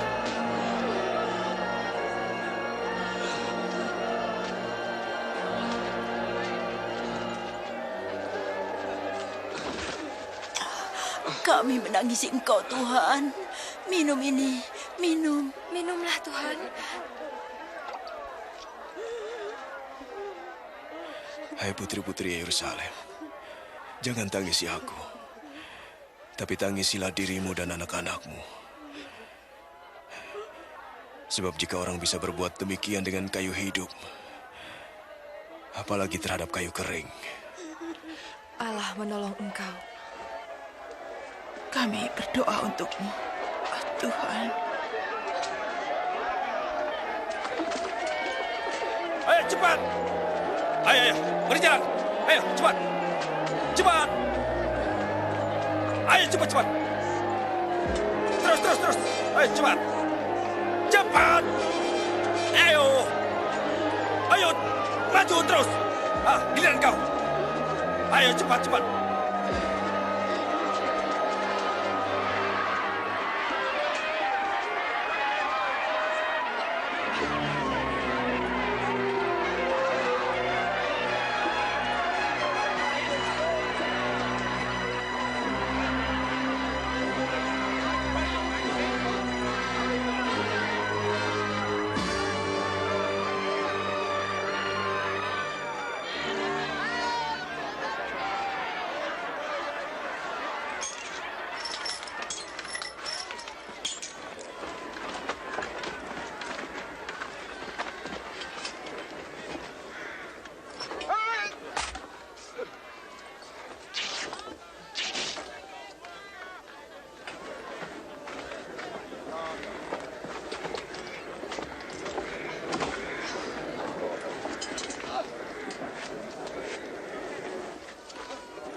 Tancapkan pasaknya.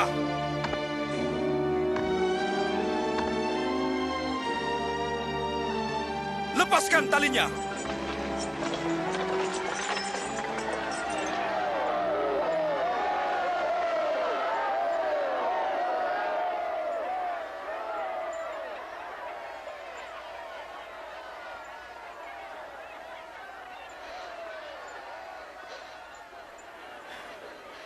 Ampuni mereka, Bapa.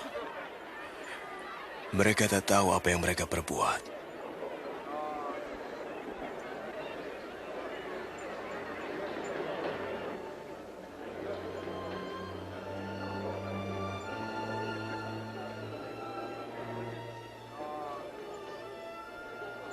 Orang lain ia selamatkan. Biarlah ia selamatkan dirinya. Ya, jika kau Mesias, selamatkanlah dirimu. Turunlah dari salib. Tunjukkan salah satu mujizatmu.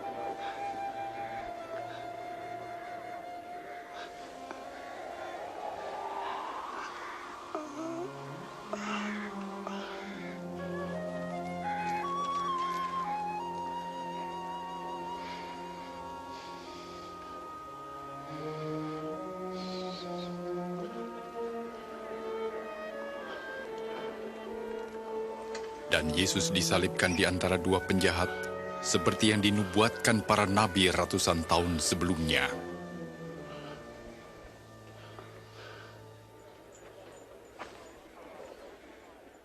Inilah jubah yang ajaib. Sini. Ayo. Jangan dibagi-bagi. Jangan dibagi-bagi. Aku mengusulkan kita undi saja.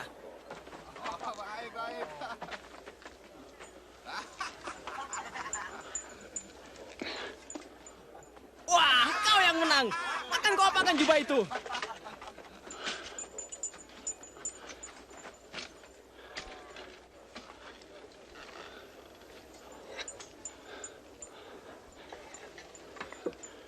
Di atas kepalanya tertulis, "Inilah Raja orang Yahudi."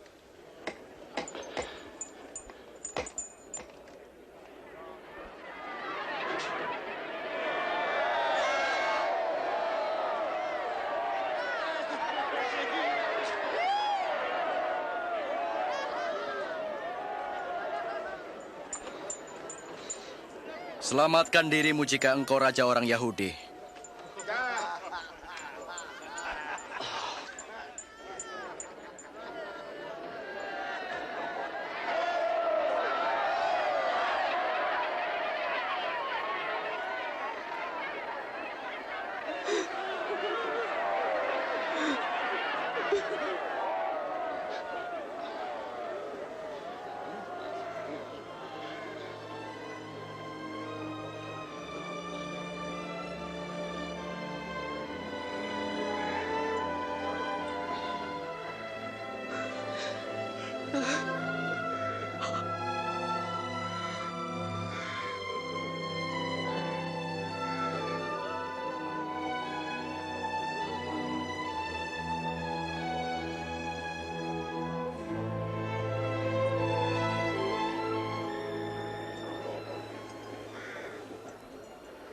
Oh, bukankah Engkau Mesias?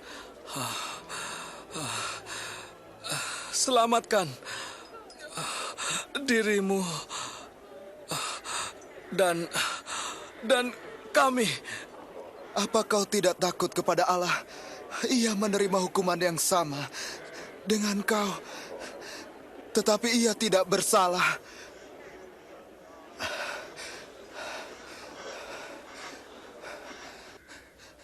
Ingatlah aku, Yesus, apabila kau datang sebagai Raja. Hari ini engkau bersama aku di dalam Firdaus.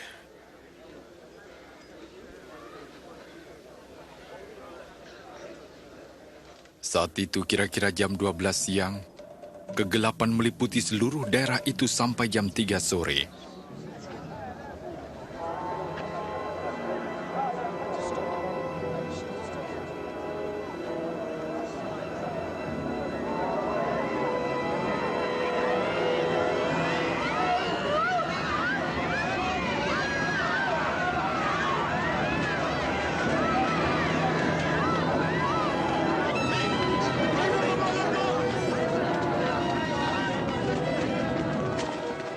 Tabir bait suci terbelah dua dari atas ke bawah.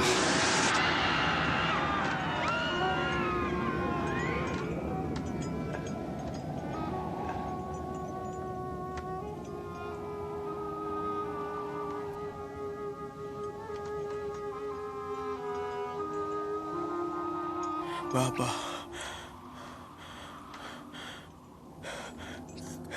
ke dalam tangan-Mu kuserahkan nyawaku.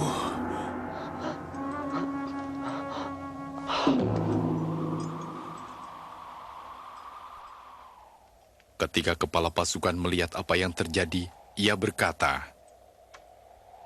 "Terpujilah Allah. Sungguh, dia ini orang benar."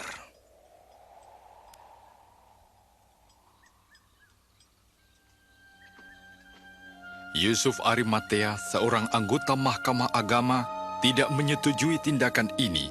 Ia minta izin kepada Pontius Pilatus untuk mengubur Yesus sebelum hari Sabat tiba.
Maafkan kami mengantar mayat Tuhan kami. Tidak apa-apa. Marilah, hari Sabat hampir tiba.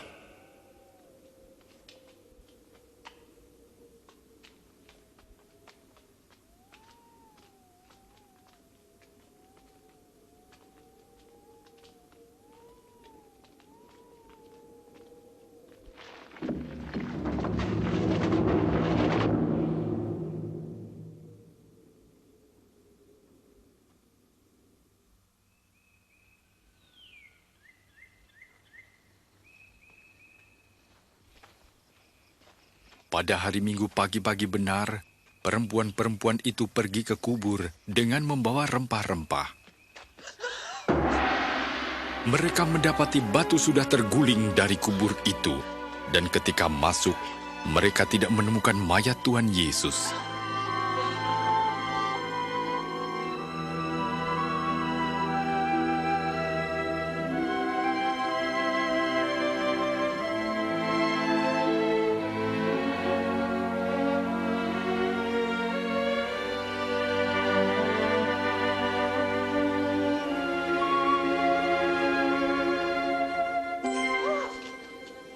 Mengapa kamu mencari Dia yang hidup di antara orang mati? Ia tidak ada di sini. Ia telah bangkit, seperti yang telah dikatakannya ketika di Galilea, bahwa Anak Manusia harus diserahkan ke tangan orang-orang berdosa, disalibkan, dan akan bangkit pada hari yang ketiga.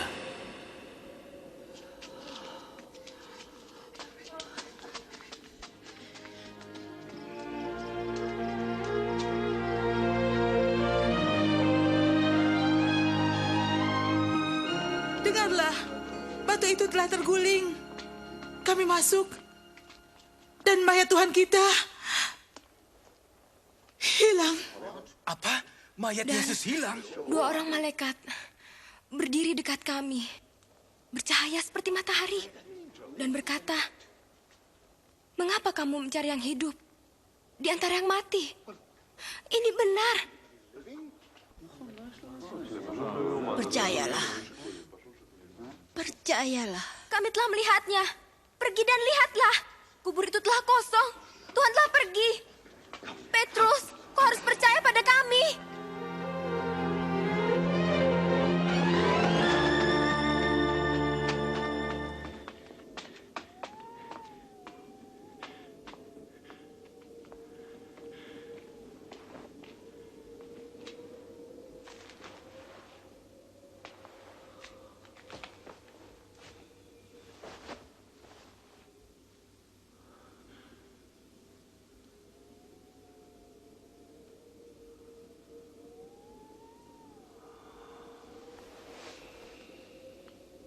Yesus menampakkan diri kepada 2 orang murid-Nya. Mereka kembali kepada kawan-kawannya dengan sukacita. Sungguh, Tuhan telah bangkit. Ia menampakkan diri kepada Simon. Kami tidak mengenalnya. Waktu di perjalanan. Tapi waktu ia memecah roti, kami mengenalnya. Di Emmaus. Aneh kalau dia pergi ke sana.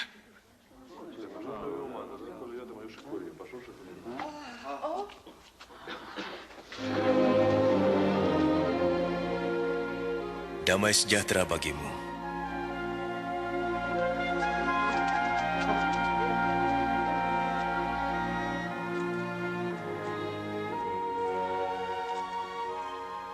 Mengapa kamu takut? Mengapa timbul keraguan dalam pikiranmu? Lihat, tanganku dan kakiku. Aku sendirilah ini. Rabalah, kau akan tahu. Karena hantu tidak mempunyai daging dan tulang seperti yang ada padaku. Inilah perkataanku yang telah kukatakan kepadamu. Semua yang tertulis tentang aku dalam Taurat Musa, kitab Nabi-Nabi dan kitab Mazmur harus digenapi. Seperti tertulis, Mesias harus menderita dan bangkit dari antara orang mati di hari ketiga. Dan dalam namanya, berita tentang pertobatan dan pengampunan dosa harus disampaikan kepada segala bangsa, mulai dari Yerusalem. Kamu adalah saksi dari semuanya. Dan aku akan mengutus Roh Kudus bagi kamu. Tapi kamu harus tinggal di Yerusalem sampai saat kamu menerimanya.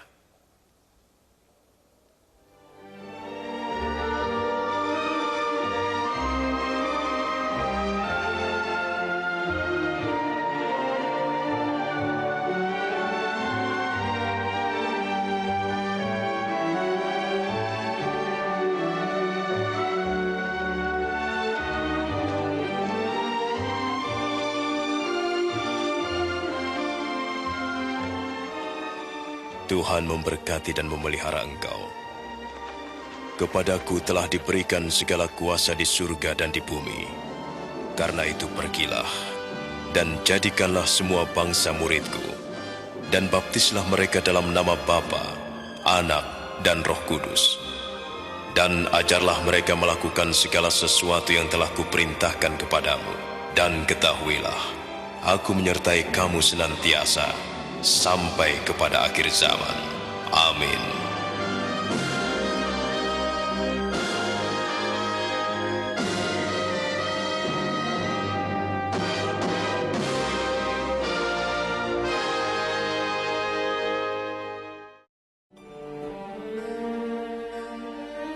Dalam kitab suci, Allah menyatakan bahwa Al-Masih akan datang untuk menjadi juru selamat dunia.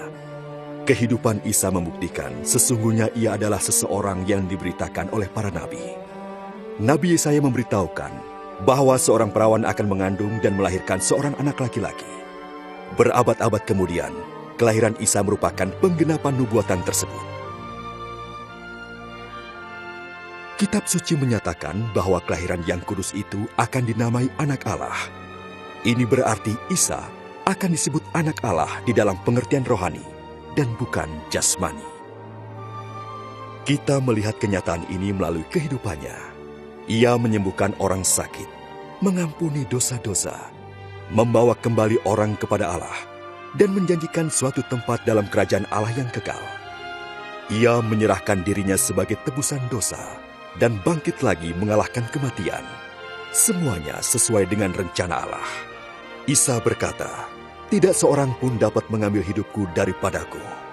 Aku memberikannya menurut kehendakku sendiri."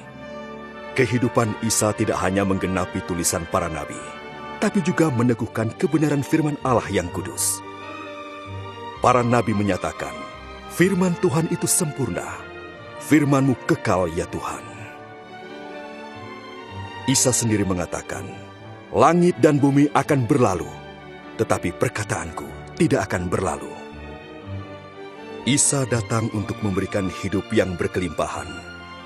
Akan tetapi ketika manusia tidak menaati Allah di Taman Eden, itu berarti manusia memilih jalannya sendiri, dan tindakan itu memisahkan dia dari Pencipta. Kitab suci menyatakan, semua orang telah berbuat dosa, dan upah dosa adalah maut. Ini berarti kematian rohani, terpisah dari Allah selama-lamanya.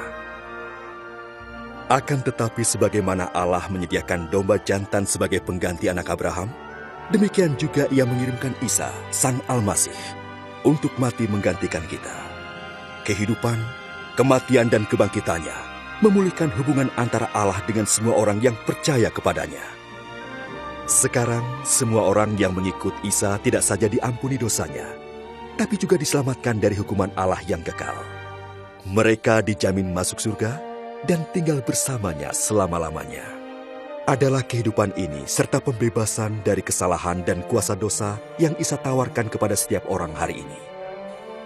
Tawaran ini tidak berarti mengikuti suatu agama, tetapi memilih untuk beriman kepada Isa yang berkata, "Aku berdiri di muka pintu dan mengetok.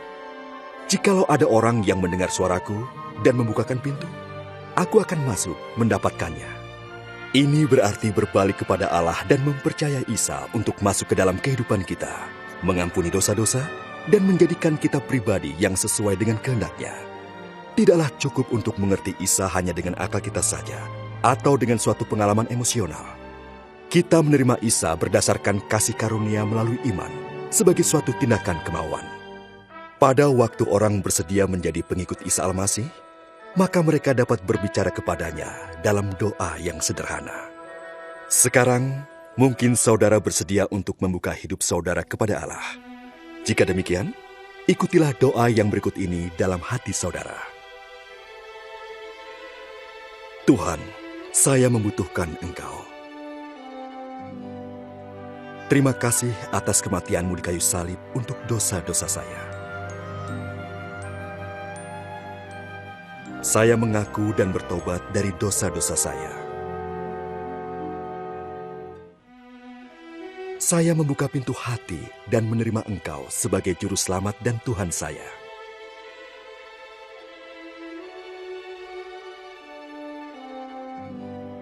Terima kasih telah mengampuni dosa-dosa saya dan memberikan hidup yang kekal.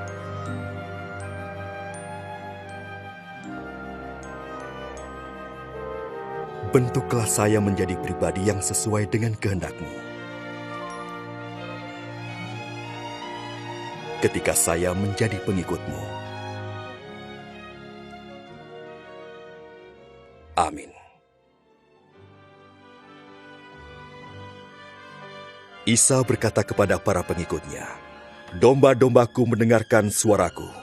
Aku mengenal mereka dan mereka mengikut aku." Untuk mengalami hidup yang berkelimpahan yang dijanjikan Isa, maka para pengikutnya berbicara kepada Allah setiap hari melalui doa dan membaca firman-Nya. Mereka menceritakan kepada orang lain tentang Allah dan bersekutu dengan mereka yang mengasihi dan mengikutnya. Ingatlah janjinya yang indah. Kepadaku telah diberikan segala kuasa di sorga dan di bumi. Ketahuilah, aku menyertai kamu senantiasa sampai kepada akhir zaman.